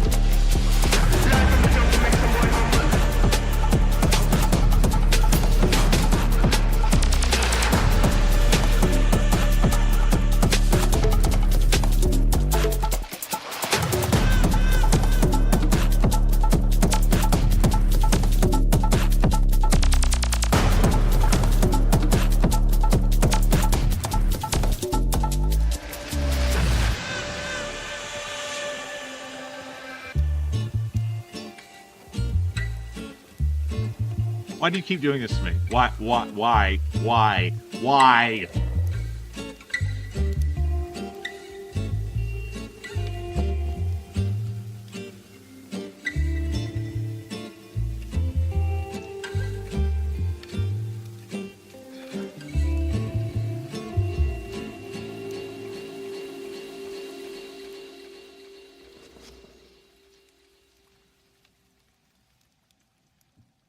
So if you couldn't tell, that was Life in the Jungle, which looks to me, from what I can tell, this is a remix EP of that one song, and there's like 4 or 5 different remixes of it. And then there is the elements, it's by Kush Aurora, Ruckus, and Royal Blue. I don't dislike it. I feel like there's an idea with it. I feel like the choppy style of remix could work in that environment, but they had such a groove going, and I will freely admit I am not a reggae guy. That is that it's a thing. I've said this the past decade. It just reggae bounces off of me in a way I am not chill enough to appreciate reggae, if you can clearly tell. At the same time, there was moments there I really liked. It had some propulsion, had some swing to it, and it just didn't do enough with it. It just kept fading out of that, which I don't feel was the right actual action to do. Now, the issue here is I'm seeing a lot of comparisons with Death Grips, and I kind of get that a little bit, especially with some of the hollowed out segments. I don't think it's fully accurate. Death Grips was a lot more abrasive, even in their more expansive, like empty styled songs off of, let's say, Government Plates or No Love Deep Web. This is not that. I feel it's trying to do something very different, and it's not fully clicking. It was interesting, but I wouldn't say it fully clicked. All right, let's go to something that's a little bit more conventional. We have soul and R&B. This is from Alicia Joy. The song is called the album is called The Making of the Silk. The song is called Droppin' Keys. Let's see what we get.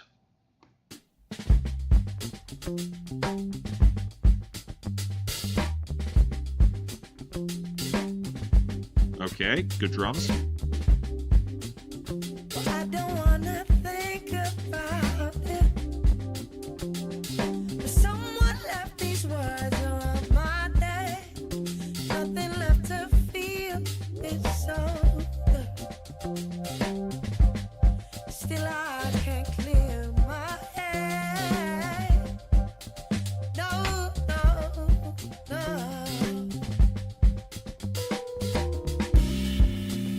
So reaching out, I feel the distance. You're untied. A sudden shift, my mind unlocking. Ooh. Need you to feel my way. Feel my way. Should we dropping keys? Not just a sage in the evening light. Should we dropping keys? Not just a sage in the evening light. Drums are very nice. So are the strings.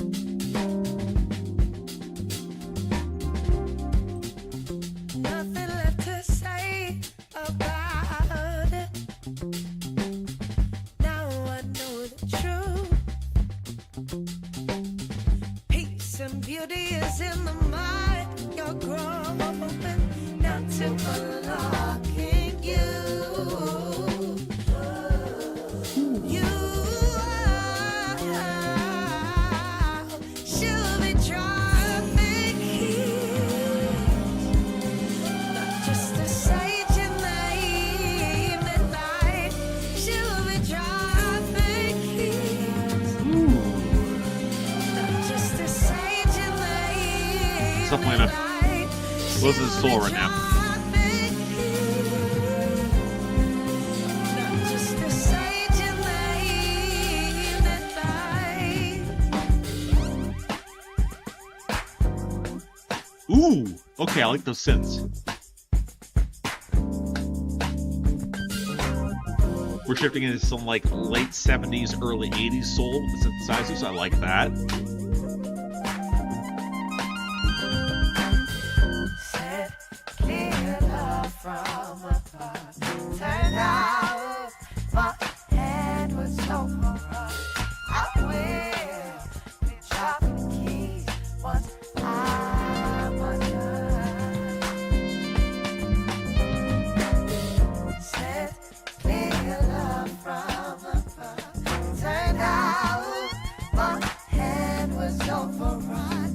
I will be dropping keys once I'm undone. Should be dropping keys. Not just a sage in the evening light. Should be dropping keys. Not just a sage in the Ooh. evening Ooh, okay. light. Should be dropping keys. Okay, I'm feeling that. I'm feeling it. Not just a sage in the evening light. Should be dropping keys. Not just a sage in the evening light. Should be dropping keys. Now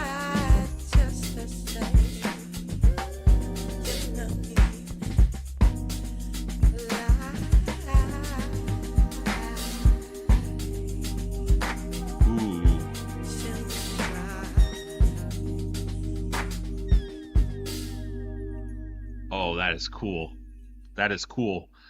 All right, that is Dropping Keys by Alicia Joy from the album The Making of Silk.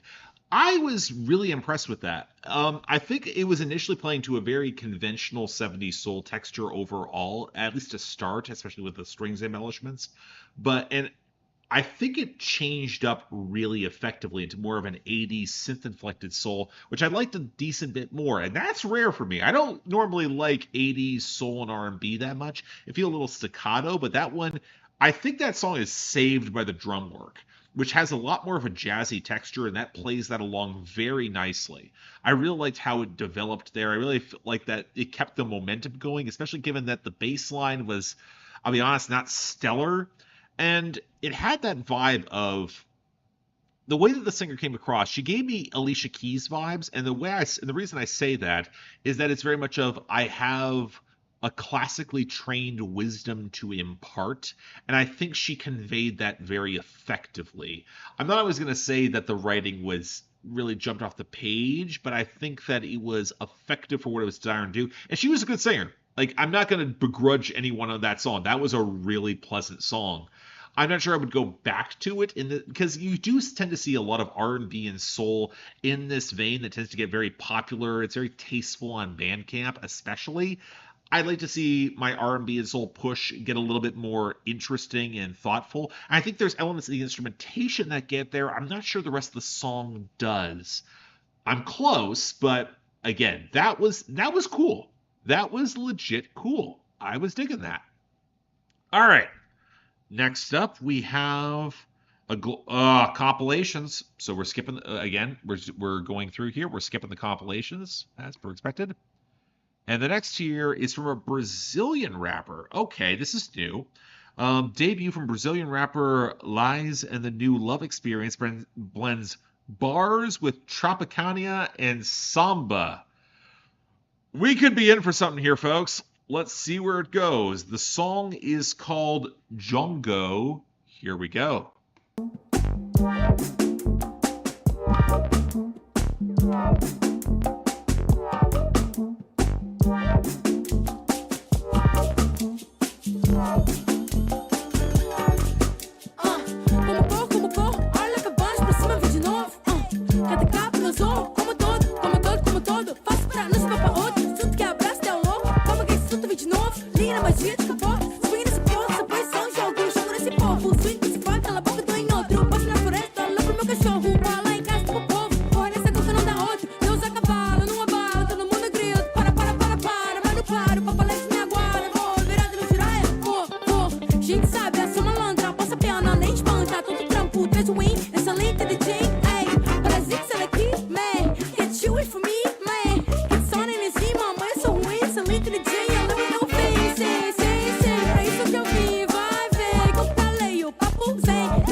I like the swagger.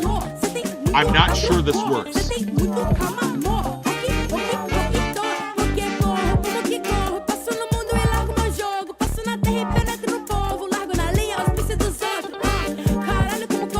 Huh. Yeah, Hah's right.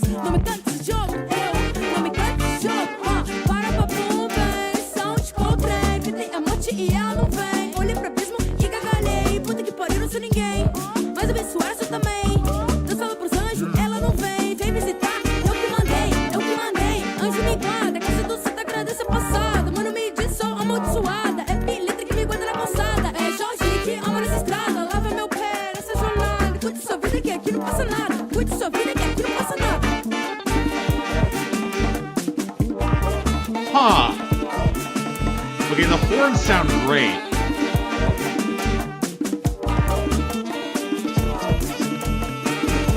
This is interesting.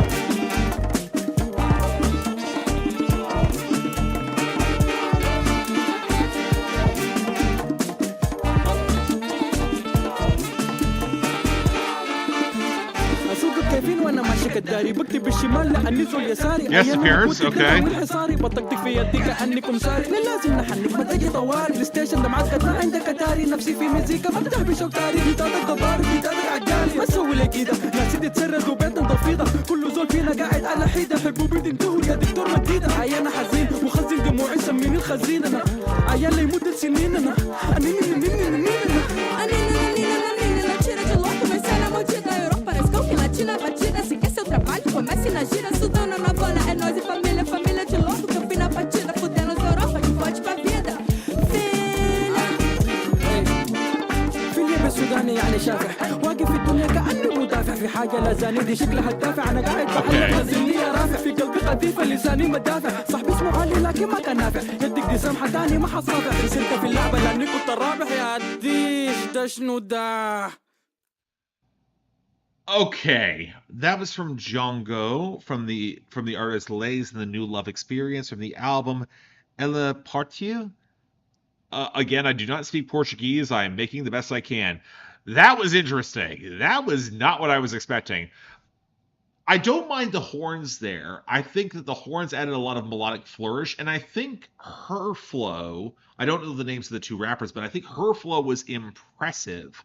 I think she had personality. I don't think she was blended well in the mix to really sell that personality, though. Again, if I knew the lyrics, this would help matters a little bit better. Again, lyrics aren't posted, which, again, a bit of an inhibitor here. But at the same time, like, I think there was something there. Like, I think the personality was there. I think the melodic flair was there. I think the horn sounded all right. But I think the groove was a little fidgety. And I also think that, well, the guest didn't do anything worth mentioning, in my opinion. I just didn't feel like, I feel like that song was a little bit more punch in the low end away from really hitting. Again, I will freely admit this is speaking on Brazilian hip-hop, which I will admit to being outside of my knowledge entirely, but it was interesting. I just don't think it fully clicked as a first impression. Not bad by any means, I just wasn't sure about that. Also, to answer the super chat, thank you for dropping that in. By no means you don't have to, but again, I am going to be talking about the Foxing album hopefully tomorrow, fingers crossed. That one's a bit of a beast to get into. And it will be a longer review for that. Maybe not the longest review. We will have to see where the script takes me. But all right, we've got our UK rapper coming up next. We got, this is specifically Wishmaster. He's collaborating with Pharma G. And here we go for the song. The song is called Crooks and Villains, featuring Dat Kid. And it's from the project No CPR False Idols. All right, let's see what we're getting here.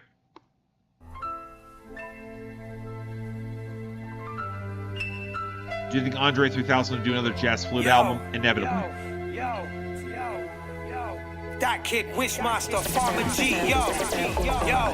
Got you swan late, ballet tap dancing when I blast you with it. Nick Carter nasty with it. You ain't gotta ask who did it. Got you anxious holding that microphone, I just passed you, innit? First one in, last to finish, you ain't gonna last a minute. Rock, paper, scissors, I bash, chop and then rap the lyrics. Pump it out like crack, don't let them catch you with it. Defy the law, scrap the physics, back to basics, back to business, back to back, bagging bits. It's tooth and nail, rags to riches, braggadocious, bag of bitches in my phone book. Switch up the passcode so the missus don't look. Put money on the table, I got money in this notebook. Funny how they love me now when they used to run me down. Now I get my props like an acro. I was on my back, now I'm back swimming backstroke. Catch smoke, I'll be back strapping, flicking ash, bro. You can get it wholesale, macro, full scale, whack more. The mic dawns, back in the back. Move like Piano work is great. You heard of us. The mic dawns, back in the back. Take you for your trust funds. Setting you up. Had a troubled past, but trying to plan my future. Touch keys, press bass, kinda like producers. To be the richest man ever, rap man's a Musa. What's poppin'? Only 5 figures when I'm shopping. Fuck a price tag, we cop it. And every move I make's a drink, that's how I like my profit. When opportunity came knocking, tell me what you make from it. Tell me what you take from it. That was baby food, you need to put some more weight on it. You're walking on thin ice, but me, I skate on it. Slick with it, sick with it, but I spit different. Paint paints like Picasso, and they so vivid. Crazy dreams and nightmares, they left my soul livid. All I seen is life and death, so all I know's living. A lot would crumble up with pressure up in my position, let alone up in my shoes because it wouldn't fit them. Tried to be the superhero till I played the villain. Kicked the game door open, ain't waiting on bringings. Made something from nothing, now that's what we call winning. Lord have mercy on my soul, cause you know I've been sinning. Cause you know I've been sinning. Mike Dawn, back in effect. Move like ministry and society. You heard of us, the Mike Dawn. Yeah, second verse didn't do much for me at all. Dick you for your trust funds. Ministry and society. Setting you up. Wishmaster, that kid, Farmer G, something good. Yeah.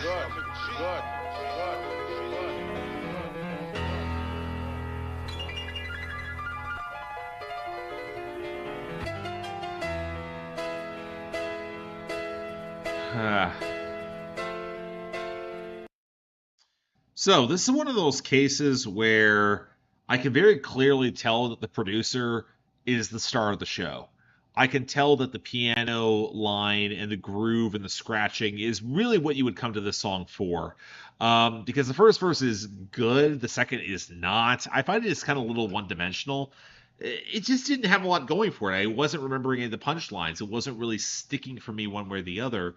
And when you have that sort of piano cascade going on in the background, it didn't do a lot for me. It was okay. I'm not going to say it was bad by any means, but again, that was Crooks and Villains featuring Dat Kid from Farmer G and Wishmaster from their album No CPR. I like UK rap, but that, like, again, that 90s texture, I feel like you got to do a little bit more with it to actually really feel special. And that did not feel as special as it should have. I'm not saying it's bad, but again, I wanted more from it. All right. So we've got, oh boy, we are now heading into a subsection of this where we've got some electronic music coming up next.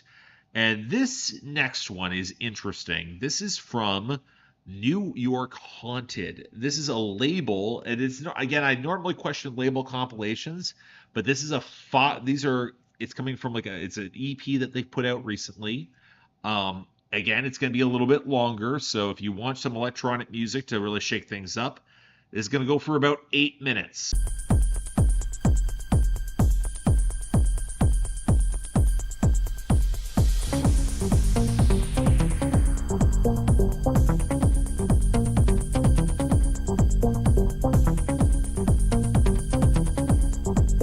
Yeah, there's a bit of a live stream freeze. Hopefully everything comes back.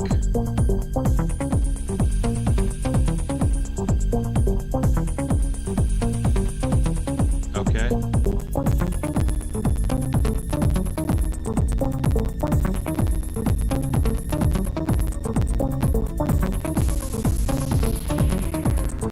Yeah, looks like we're back.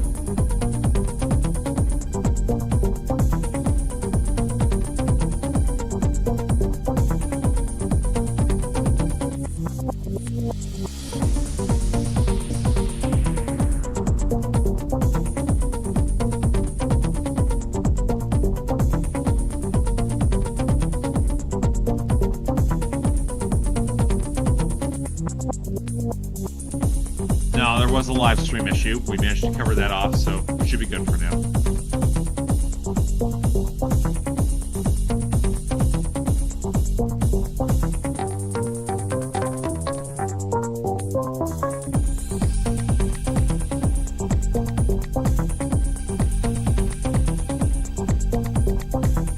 It does sound a little dry, honestly.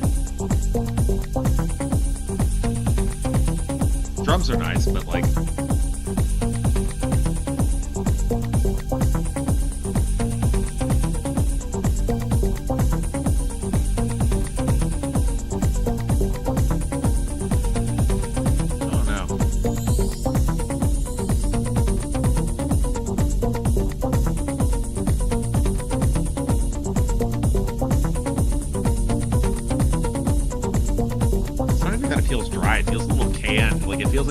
more texture to this than there is.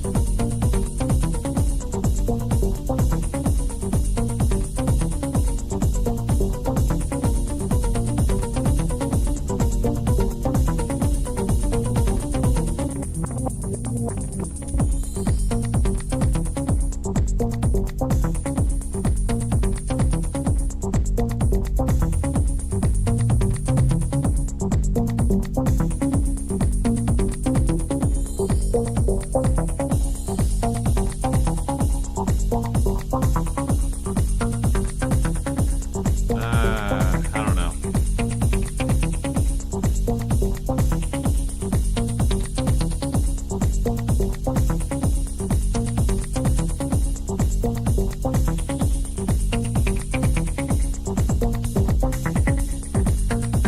We're gonna change up here.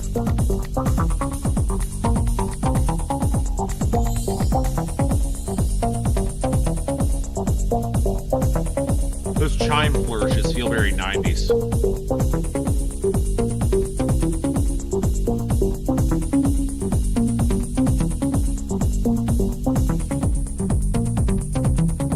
Yeah.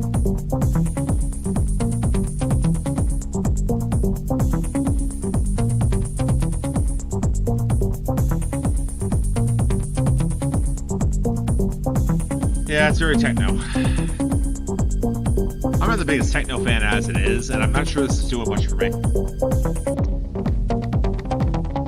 There's cool elements in the low end of the groove, but like there's just not enough texture to it.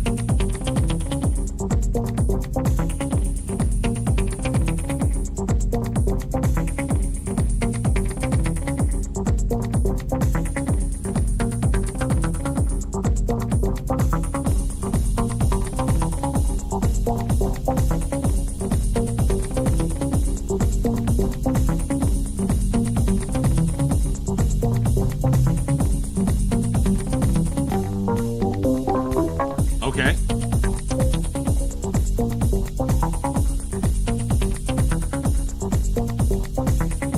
Yeah, I'm not wild about this one either. We're only like I think about 2 minutes left.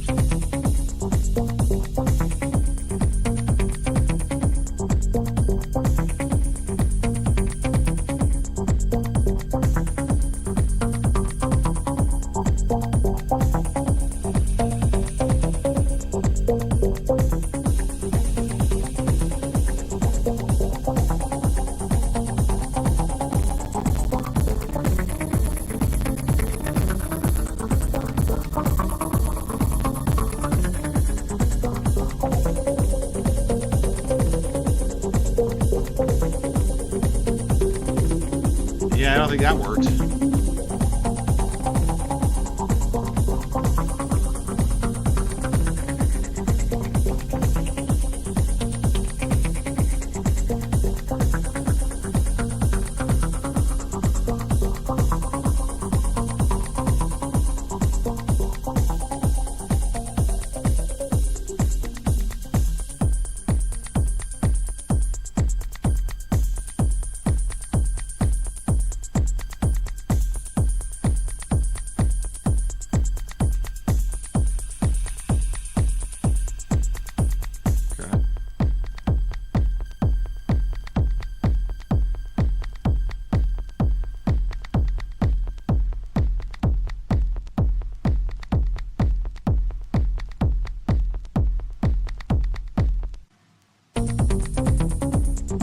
You did not need to bring it back.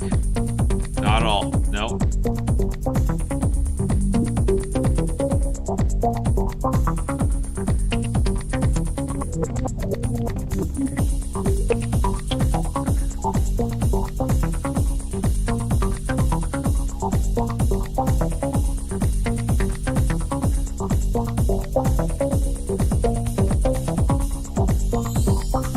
No, I was not rewinding to bring it back. I don't have the capacity.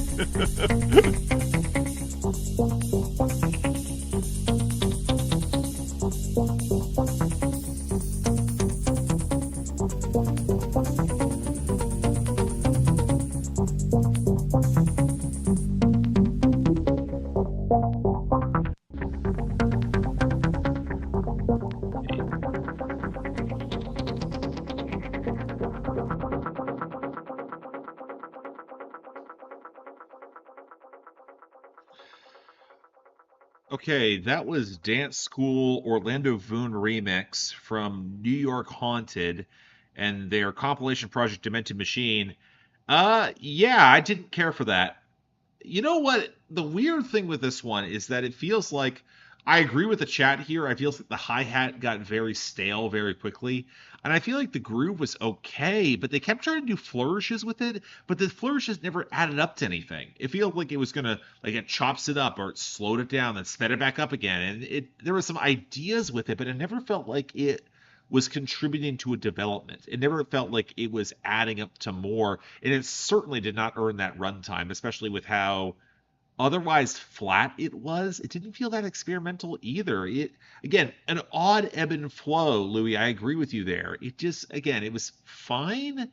But again, there's a reason I'm not a huge techno fan. I'm more a fan of house and ambient music and even a little bit of trance. So like it was okay. I'm willing to accept it's not for me. And again, for those who are saying that it's a vibe, kind of agree. Like in background, it was fine. It would not annoy me in background. I'm willing to accept that. I'm willing to accept when things are not for me. All right, let's move on to something else here though. This is from Unknown to Known. The song is called Wide Waters, and it's from the album Lightship. Let's give it a listen.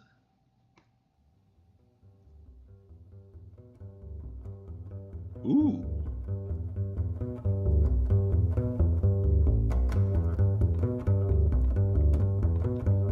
We get some ambient free jazz here. Let's enjoy it.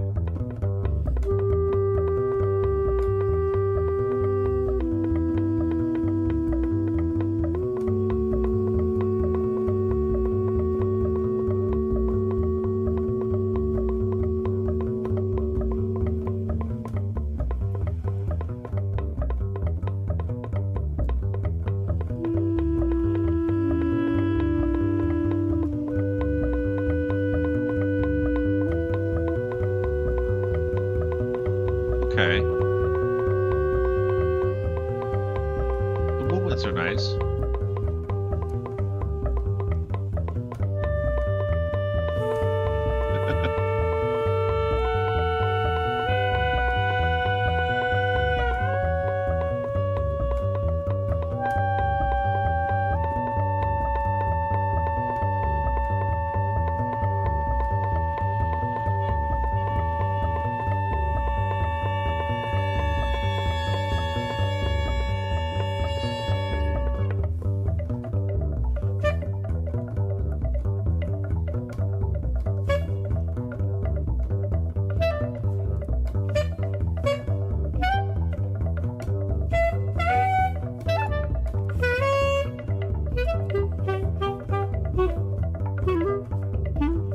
Okay, huh, all right.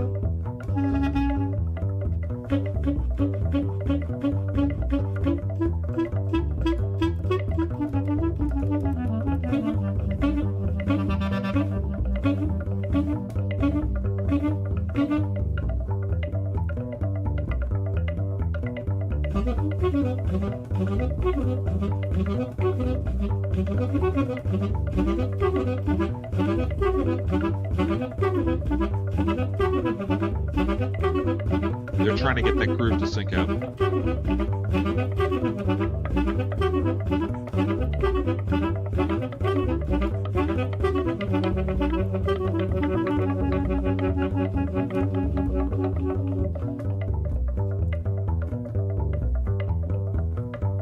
The back and forth is impressive. I like how the blend is operating. I'm just not sure if it's a...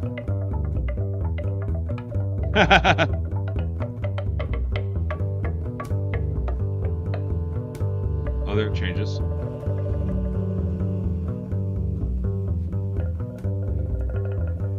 That bass line's doing a lot of heavy lifting.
Okay, that was interesting.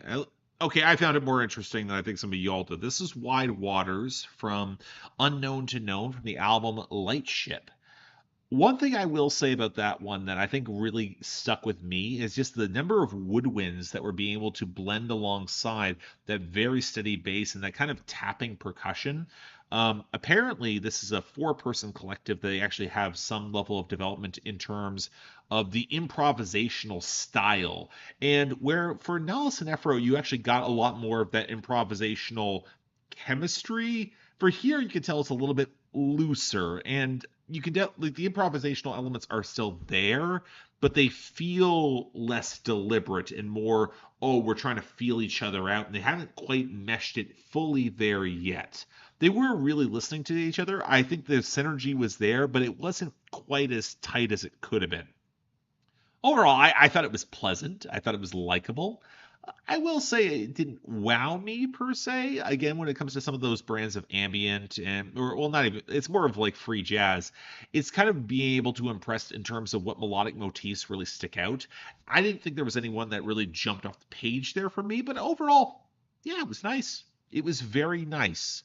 It was playful in a good way. I would say that. I think it really expresses the difference between when you have a neoclassical composer like Nellis and Ephro, who is able to bring those sounds together more effectively versus someone where you can still tell they're feeling out the details. It's good, just it could have been better. All right.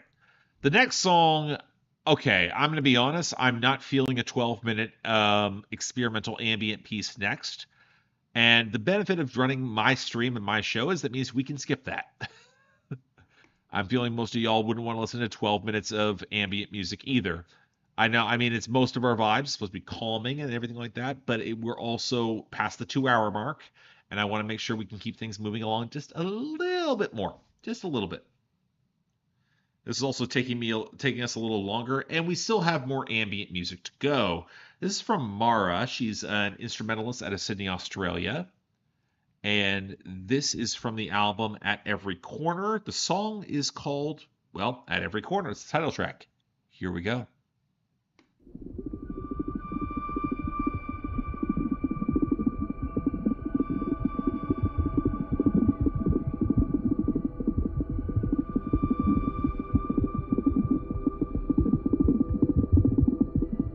데파트 타임 하는데 좀 무슨 스타일이에요?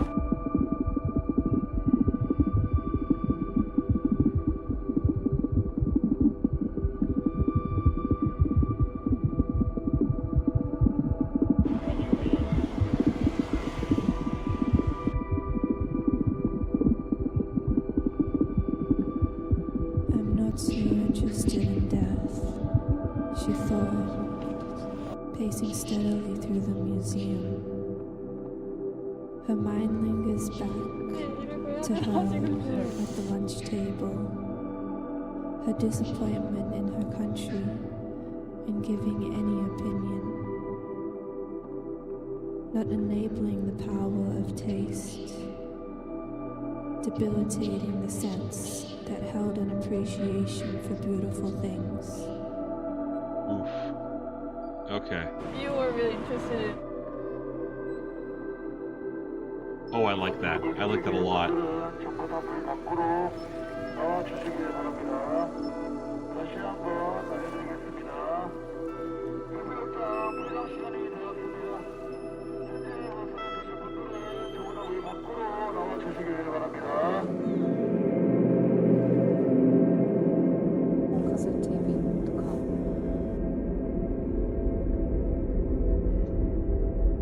The juxtaposition of the spoken word with the like radio fragments, In very every corner, the air is filled with soft jazz, a 5G signal, and a sugar high caffeine rush waiting to be ordered.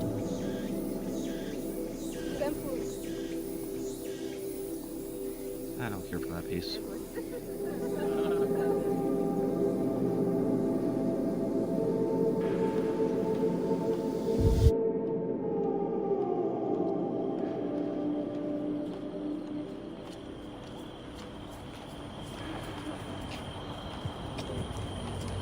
쭉 밀리잖아.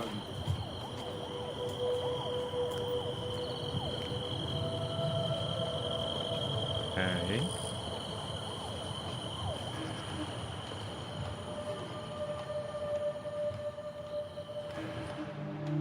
Must be a thing.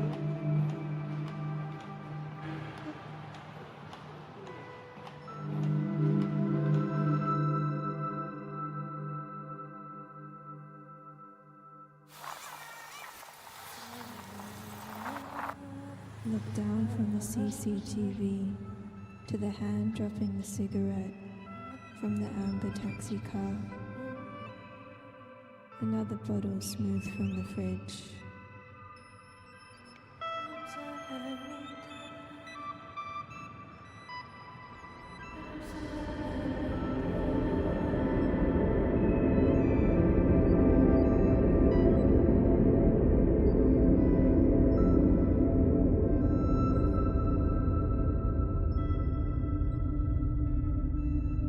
Maybe we are normal.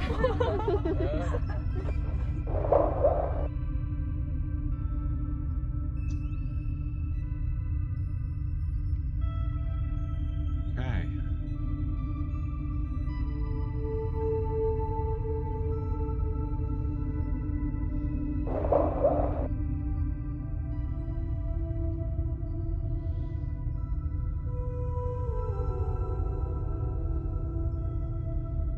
Okay.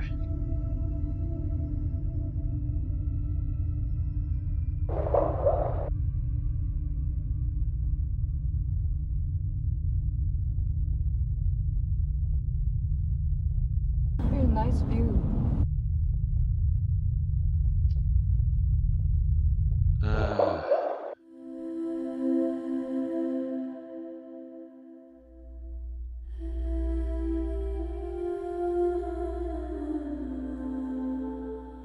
oh, that's pretty. That is really pretty. Mountains evaporating. Yeah.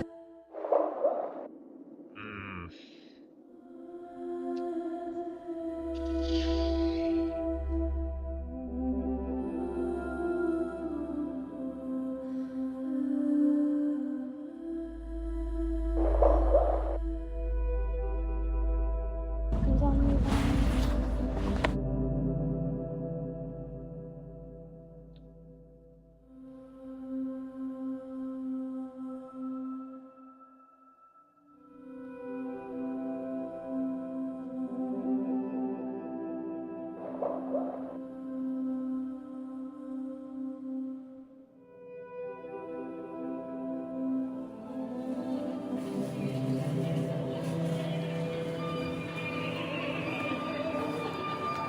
Huh.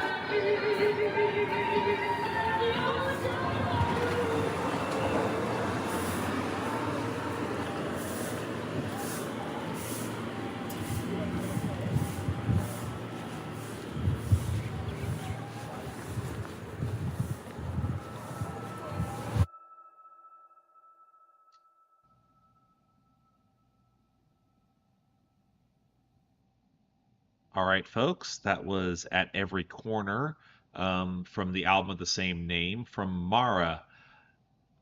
You know what? I'm going to actually have a decent amount to say about this, so forgive me if we get it takes a while to get to the next song. The funny thing about this sort of sound collage ambient piece is that they really work for me in ways that I think is actually a little striking because it's not normally the stuff that would draw a lot of attention, but I was really attracted to this piece. I really liked how the sharp juxtaposition of the field recordings came across the very ethereal cushion of sound that came up around it. And reading a little bit more into the description of the song itself that was supplied on Bandcamp, it says that it was specifically reported in parts of South Korea, and where there's a lot of different voices and sounds that were juxtaposed within it in order to capture both overstimulation and awe. On some level, I get that, but there's also this like it's the feeling of being in a world that is unfamiliar, but there's also this odd feeling of like lonely isolation that kind of encapsulates the song as well. It's like I see some people describing it as like a museum piece, and on a sense that's right because museums often have better taste than they often get credit for. But I often think this is a little different. I feel like this is a lot more intimate. I think there is a very intimate focus to how the pieces juxtapose, and there's very like the small fragments of vocals that are cross-cut so many different places. It does feel overstimulating, but in the right way. It's very much of, I am in a space, I am not familiar with everything outside me in that space, and I'm trying to find my focus here, and I'm not sure what that focus is landing on. And that's why I really liked that.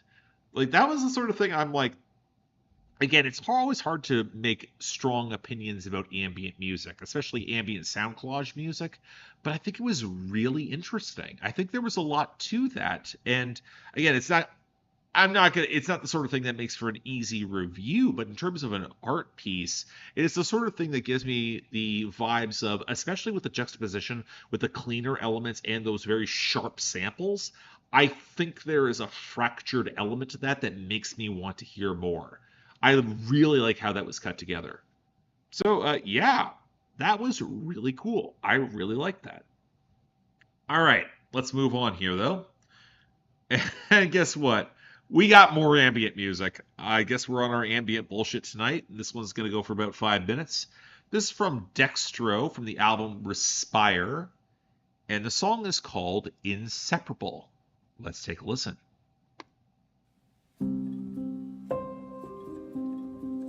Navy Foca, welcome to memberships. Really appreciate you having on board here. Thank you very much.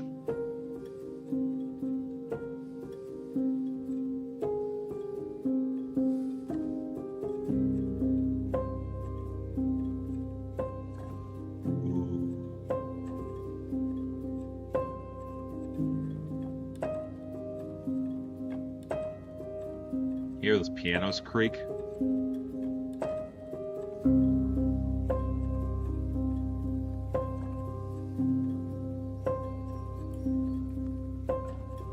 Bird song.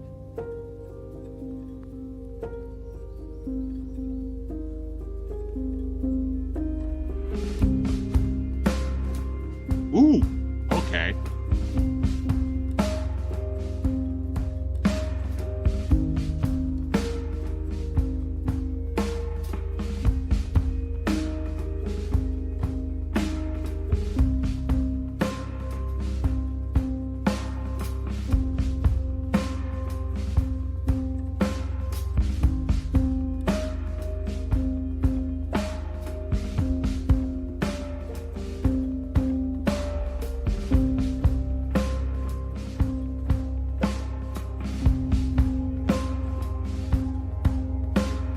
Drums are really nice. I like this a lot.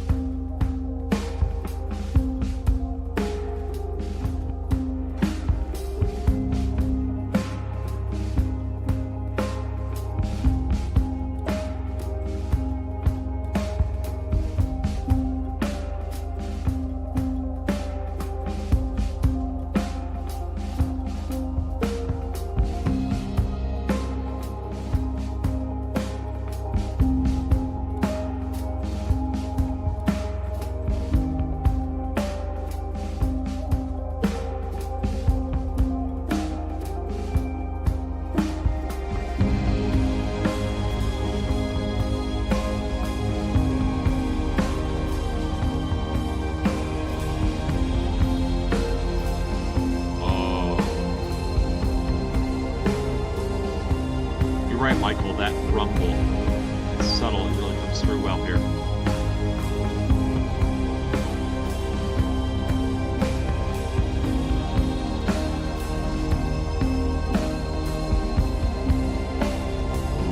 That's good.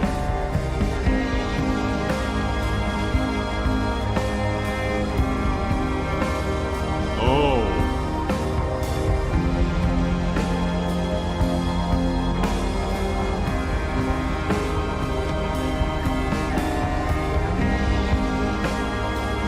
Oh, that cello's nice. That's nice. That's nice.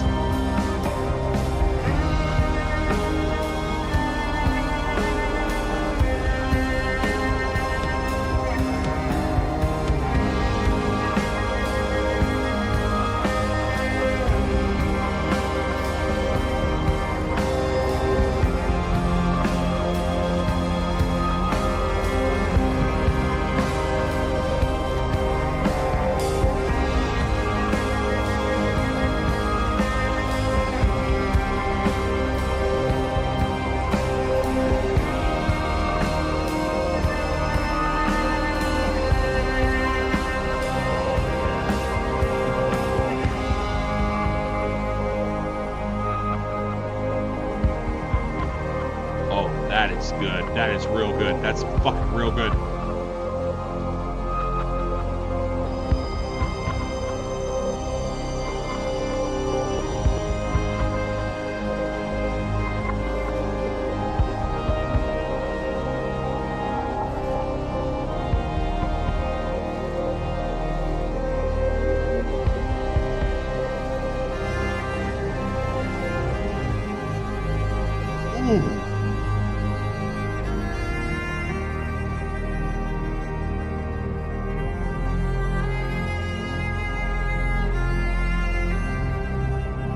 Oh, that is good.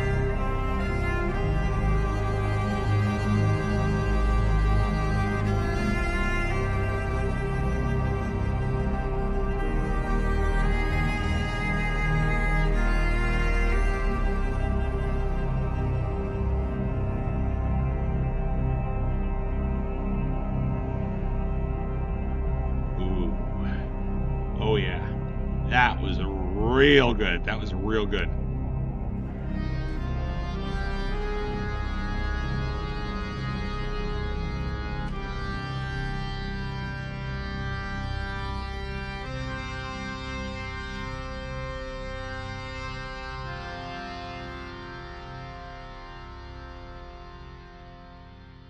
Oh, that was cool. That was okay. So, for context here, that was from Dextro from the album Respite. The song was called Inseparable. That was really cool. Like the build up was so good. I love the cello there. And that last bit that came in over the end, I did not see that coming. That was ominous, but it was sleazy and in the right way. Holy God, that was really good. Like, that's what ambient music can be, where you can do really interesting things, and especially how the drums eventually faded out there. That was impressive. I like that a lot. Oh, I feel that. That was good. That was real good. Yeah, again, when people are saying, like, when people are highlighting ambient music goes this hard, that went harder than the metal song from Satan we heard earlier this evening. That is saying a lot. I like that. That was great. Oh, yes. Yes. Oh, that makes me happy. That makes me very happy. Yes, I'm the only person who's going to get this psyched for ambient music. It is just me. Just accept it. All right. Okay. We're actually going to go back to more conventional music for, well, manner of speaking. We got rock music coming. This is from the Mystery Lights. So the album is called Purgatory, and the song is also called Purgatory. Let's give it a proper shot. Here we go.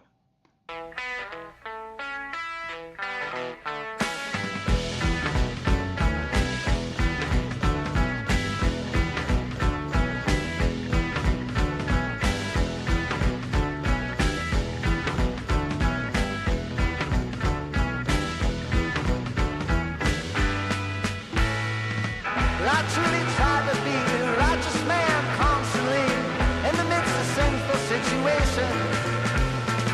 But sometimes, I fall short. Now I'm stuck in God's court, expiatory purification, and I'm just trying to get out. Now I'm stuck in purgatory. I'm stuck in purgatory. It's jumpy. I truly tried my best to clean the sins off my chest. Sometimes see it just don't come out. And now here I stand at the mercy of God's hand. What was my life all about? And now I'm stuck in purgatory.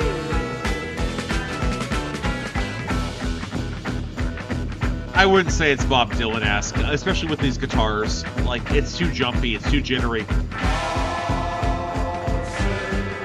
Acid rock is the right descriptor.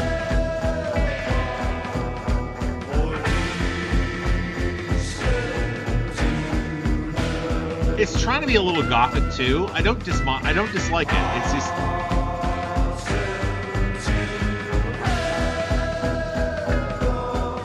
I think the drummer really is what's missing here. I think you need a little bit more punch in the percussion. Little Doors, I hear that too, yeah. Oh, don't do that. Come on.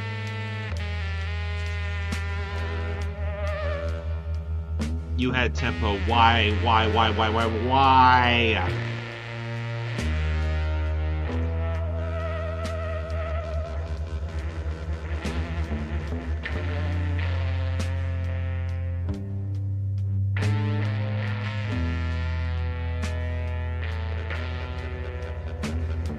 Yikes.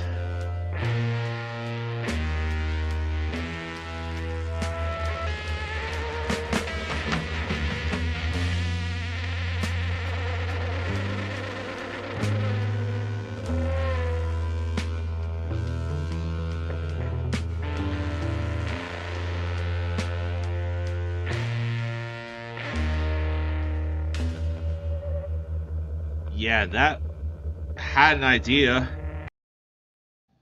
Okay, yeah, that was Purgatory, the song from the same album for the Mystery Lights.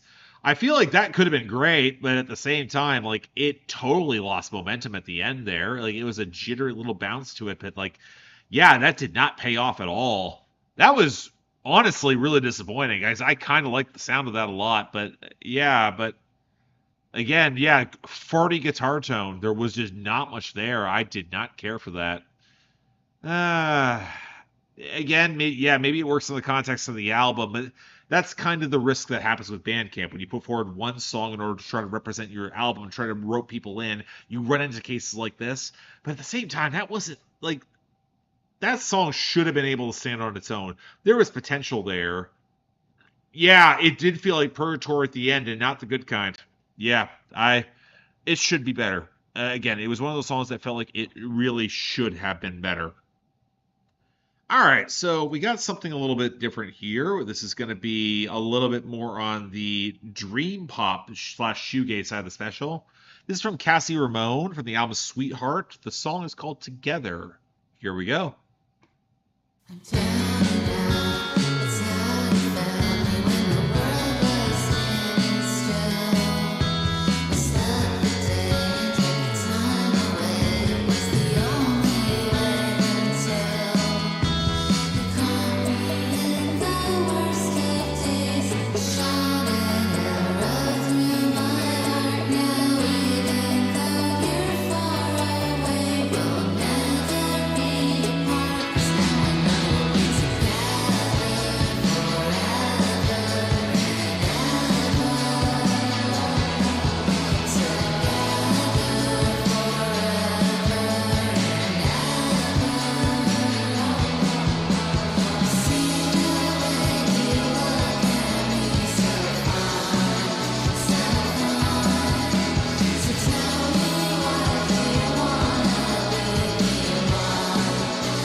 Not against the style, but again, I think that I don't think she has the right voice for this sound.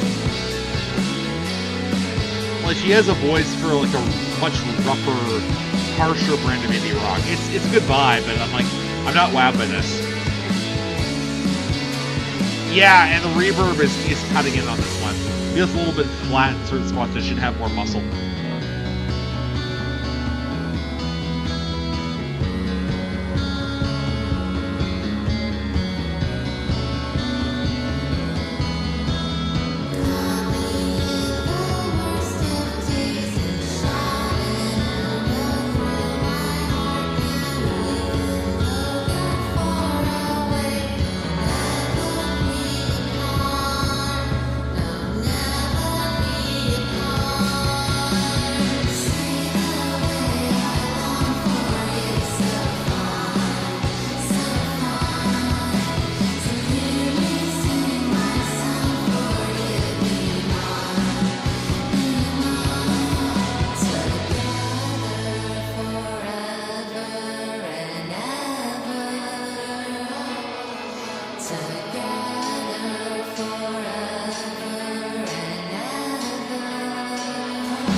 right, that was Together by Cassie Ramone from the album Sweetheart.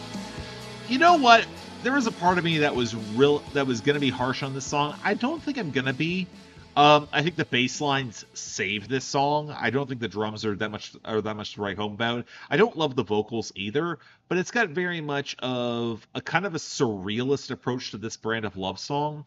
Like, it feels like it's trying to do a bit of a vintage pop song, kind of like the 80s, how they threw back to the 50s and 60s. And yeah, Dead-Eyed is the right way to describe that. I would agree with that. But I also think there's an element that is very kind of a little uncanny about it, in the way that I'm like, I could imagine this in the background of Riverdale, or someone trying to do something a little bit off the kilter. And you know what? That's not bad, but I don't know. I feel like I should like it a little bit more. Thank you, Mike McVitie. You got a dip. Thanks for the stream. It's been a blast. You know what? I'm appreciative of anyone who swung by. Again, this is the first time trying this out. I'm actually having a lot of fun with this. I'm entirely aware this is not going to be the sort of thing that draws a ton of people to this, but again, I like the chill vibes, and we've had lots of chill vibes with the ambient music going off into weird little obscure corners. That's kind of what I wanted to do with this. That's kind of the vibe I wanted to cultivate. It's not going to be for everyone, but you know what? It is for me, and that's what matters. And ultimately, that's what matters. If y'all are along for the ride, that means the world. I appreciate that. All right, let's keep moving here.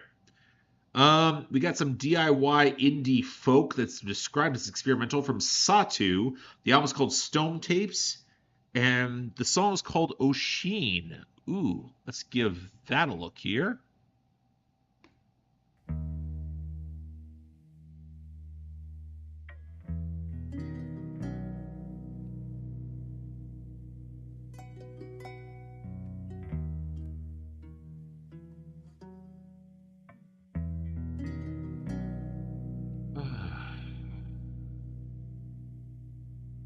Oaks were felled and in their places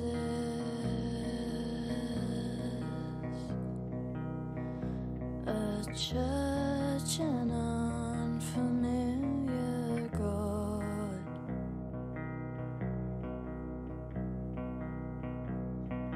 Make way for the newly sainted.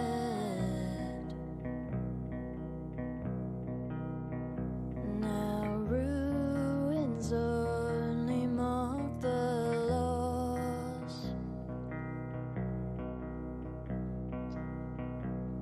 The ghosts of my dearest memories. Oh, she is the plaintive note, beginning the nightly song to me. So Okay. that catches in my throat.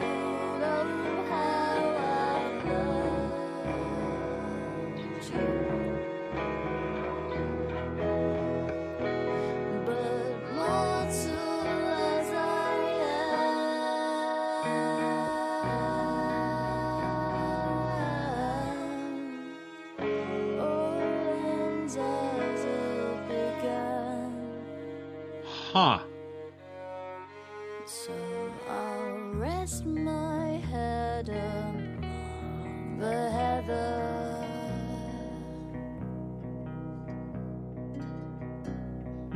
Hang it in the silver webs. It is experimental, but I think there's a type of experimentation that's happening here. We'll talk about it when the song's over. Forever.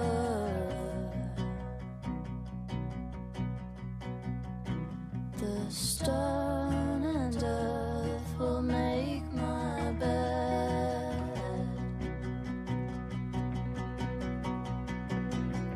I'm leaving for home tomorrow, so a meadow to remember me by.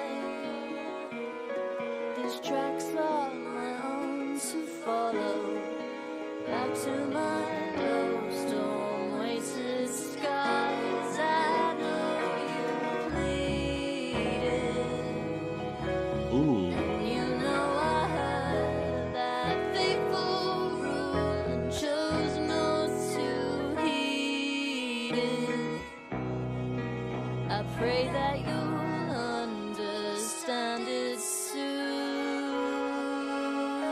strings are nice. Those strings are really nice.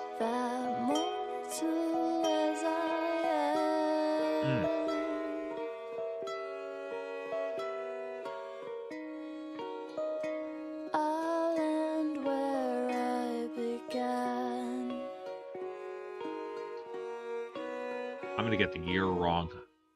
Okay. So that was Oshin from the artist Satu from the album Stone Tapes. Am I the only one who felt like a very specific year in the 2000s? Like there was a very specific time period for that sound to come through. And when I say that, because there was a little bit of laughter in the chat surrounding whether or not this was experimental, and it's not. But it also is in a very specific way. To me, it reminds me of there was pop that came out that was kind of fragmented in. It was very much drawing upon like traditional folk and music that was very much outsider compared to pop structures, but it feels like it was being delivered by a pop singer. So you had someone with a very clear pop vocal, but paired with an instrumental that was kind of doing more, especially with those strings and how it was kind of, the song was kind of, didn't have a lot of song structure or have much of a hook. It was doing something interesting. I'm not going to disparage the song at all for that. It was cool, but I don't know. It felt like it would come from a very different era where it would have gotten a lot more acclaim in its time, or would have gotten pilloried for trying to like pigeonhole a sound. I see 2003. You know what? That's close. That it feels close to that. Like, yeah, there's something there. Feist is not the right comparison. Feist is way too prim. She has Feist has an aura where she was always in control. That song never had that. This was very. The artist that comes to mind is Emily Autumn or Tori Amos. Both feel wrong a little bit, but I think I'm on to something. Regina Spektor is closer. Again, I got to think about that one for a little bit. I don't think it's bad. I think it's just interesting, and I know for a certain audience that's going to click way harder. Yeah. All right, let's keep moving on here. We're coming up to the home stretch here, folks. I know that you have all been very patient sticking with me for this long, but we're nearly down to the end. So, all right, let's go to Your Girl Foe, Fate So Wrong. And the song is called, there's the title track, Fate So Wrong. Let's give it a listen.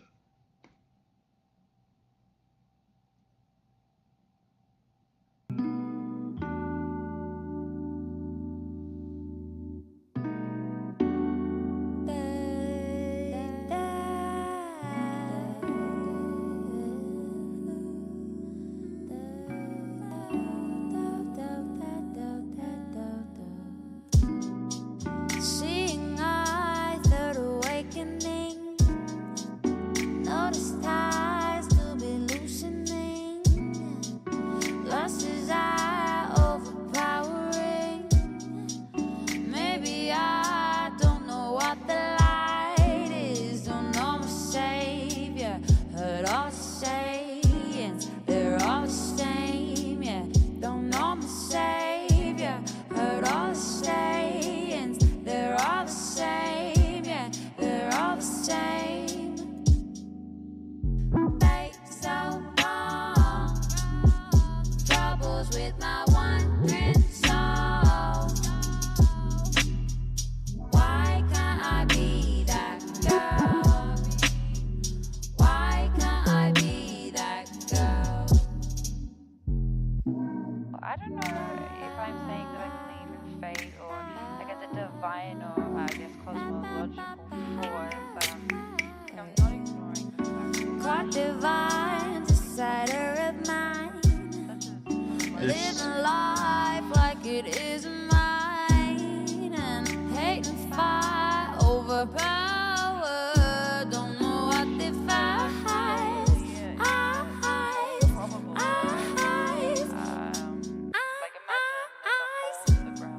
and maybe it's a footprint, but maybe it's a pothole. Fate so wrong. Troubles with my wandering soul. Why can't I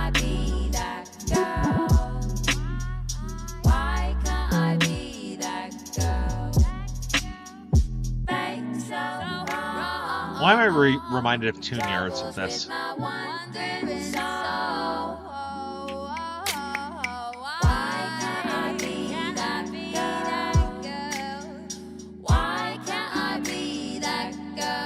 Like, this also feels like a very specific era in the mid-2010s, where you get this very specific indie voice over, like, that snap and those drums specifically. Yeah.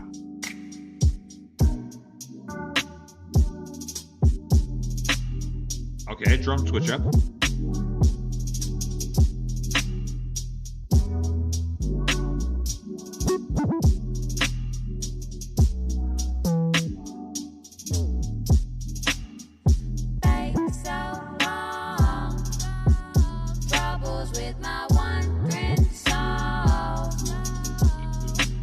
Okay, I get this. Alright, we're doing this.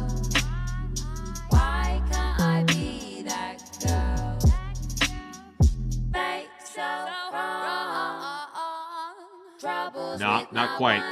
I get what you're going for, Nick, but it's not quite that. Why can't I be that girl? Why can't I be that girl? Okay, so with this song in particular, I think that, well, first off, it's "Fate So Wrong" by Your Girl Foe, from the title track of that album. I don't think it's bad. I think the thing that immediately strikes me of this is that it feels very dated. It feels like the sort of thing that would have dropped 2014, mid 2010s for sure. The vocal harmony, how bare that melody is, especially those drums. There's a bit of Kimbra to it that kind of like immediately jumps out the page to me. I also think there is an element but Kimbra was way better with R&B. Like, the immediate comparison I made was Tune Yards, but I'm not sure Tune Yards is apt either, because Tune Yards like went more wild and Technicolor. This is trying to be way more cool. Like, I don't know if you know this, but there were specific hipster parties in like 2014 to 2016 where this sort of music played a lot, at least before, like, to try to set the vibe, until they start putting on proper trap music by like 11:30 midnight. Like, this was trying to set the vibe for all the girls to like get off the photos, and then the party really kicked off. Like, I know that style of music. Yeah. I don't care for it. It's nostalgic in a weird way, at least for me. I don't dislike it, but I don't dislike it. Again, it's just odd. It's striking a very odd nostalgic note for me. That's all I will say. Anyway, it looks like we got next from Paradise Cinema from the album Returning Dream. What do we have here? All right, here we go. We're actually going to do with the title track, Returning Dream. We got some electronic and we got ambient jazz here, folks. Let's see where it goes.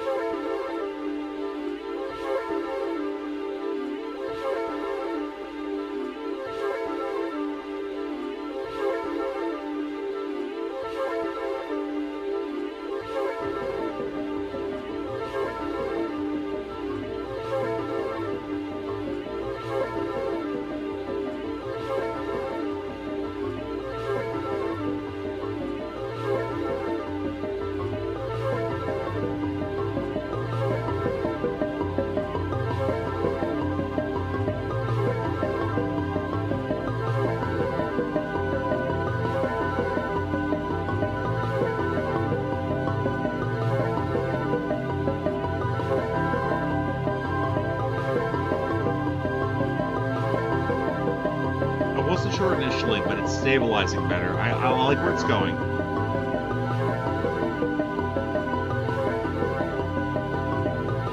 Very cloud-like here.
Okay.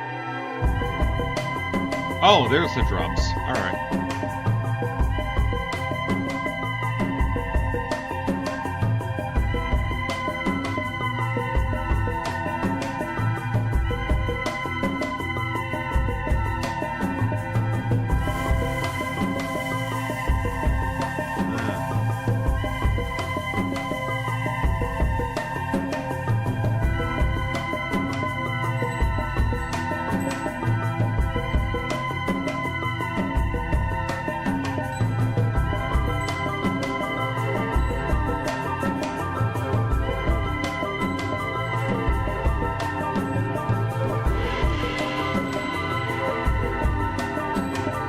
I don't love the transitions either. It feels a little, like it's smooth, but it's not effortless.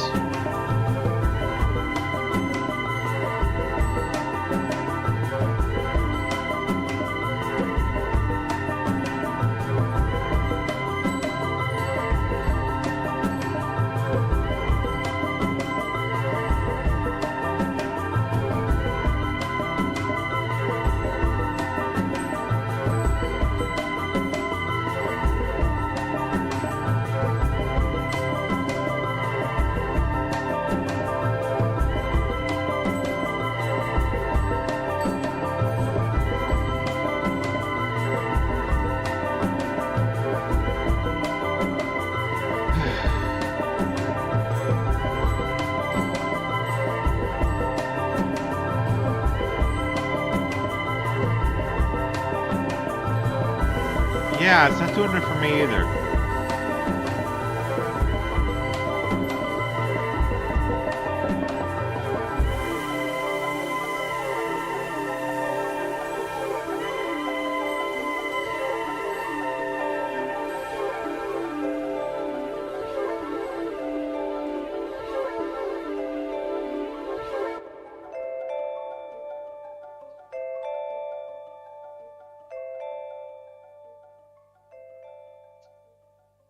All right, that was "Returning Dream," the title track from the same album, same name, with Paradise Cinema.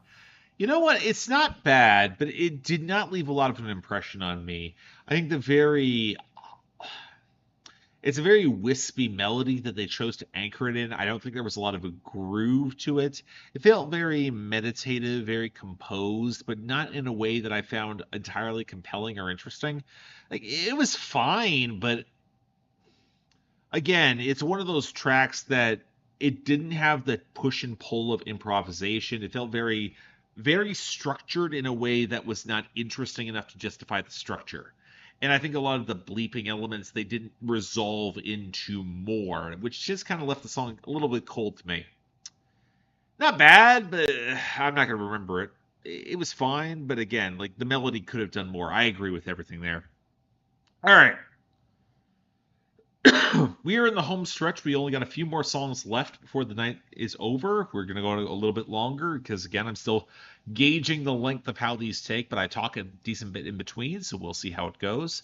This is going to be pretty short. This is from J Swiss, New York rapper, from the album called You Never Really Know. It's the opening track called Everything You Need. It's real short. Let's take a listen. You got everything you need. Go get everything you want. You got everything you need. Go get everything you want. You got everything you need. Go get everything you want. You got everything you need. Go get everything you want. Promise you gon' get that regardless. You see it, you create it, that's an artist. Moment that you reach it, push it farther. You dream it, you believe it, that's for starters. See, I got the words, I got the flow, the inspiration. What you need, you got the vision, got the drive, you got the taste, you came to me. I got something never seen, but I am just a human being. 24 hours a day, the same for you, the same for me. You got people in your corner, you got prayers on your team. Realistic gaining our vocabulary, what you need. We get greater every day, we only see what God sees. Stay on target, don't get caught up in the weeds. You got everything you need. Go get everything you want. You got everything you need. Go get everything you want. You got everything you need. Go get everything you want. You got everything you need. Go get everything you want. Okay, that's the problem with just having an intro. That is a minute and a half to go through, which is not bad. It does sound effortless, but again, here's one of those weird cases where I'm going to highlight his triplet flow was way better than his more stock verse flow, where he just go, it feels da da da da da da da da da da da da da. It felt very. It was not a structure that flattered him. Where he was a looser, he played off the triplet. That played way better for him, especially with that piano behind him. Like, this is a song that could have afforded to be way more jazzy, but it fell into a structure it didn't need, especially when there wasn't drums behind it. Like, it was fine. It was playful. It was nice. I don't think there was anything special in the lyrics that really grabbed me. Again, I agree with you. I see potential, but yeah. Okay. Again, that's kind of the issue I have with some songs that will show up on this list. It's very much of like they're giving you an intro, giving you the first song on the album, but that might not be the best way to sell your album, especially when there might be more interesting stuff there. That was promising, but it also doesn't reflect the best ways that you've utilized your talent. So that's all I will say there. All right, let's keep moving. Down to the end, we got a pop song.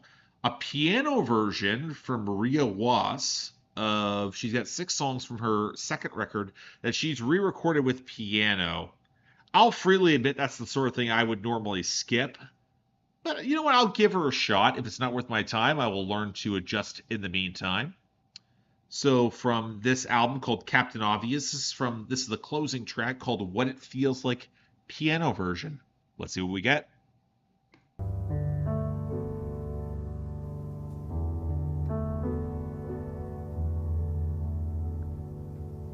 And you're waiting for it all.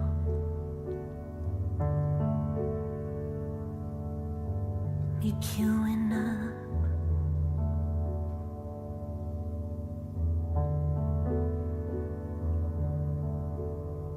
Coming walking through my door. Oh, hear me out. Ooh, I like her voice. And I was lonely before. You pull me up.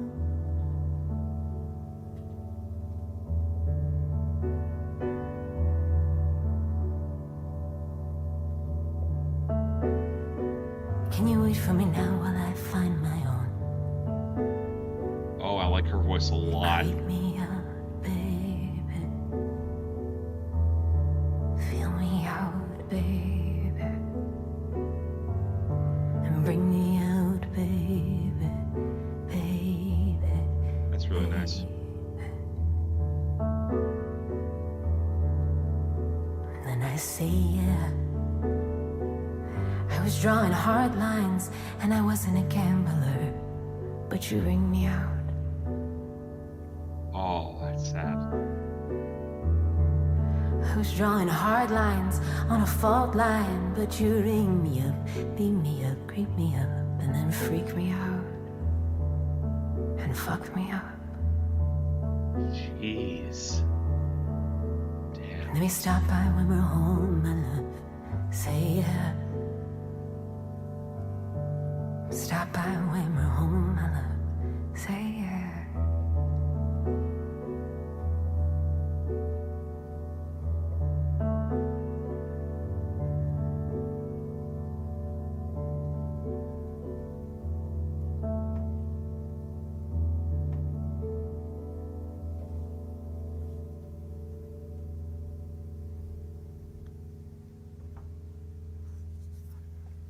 That's a record. That's it. What? What? No, damn it.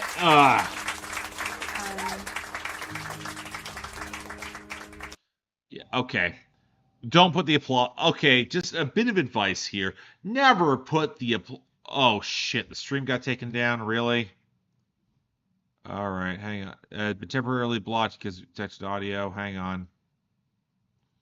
Let's see what's going on here.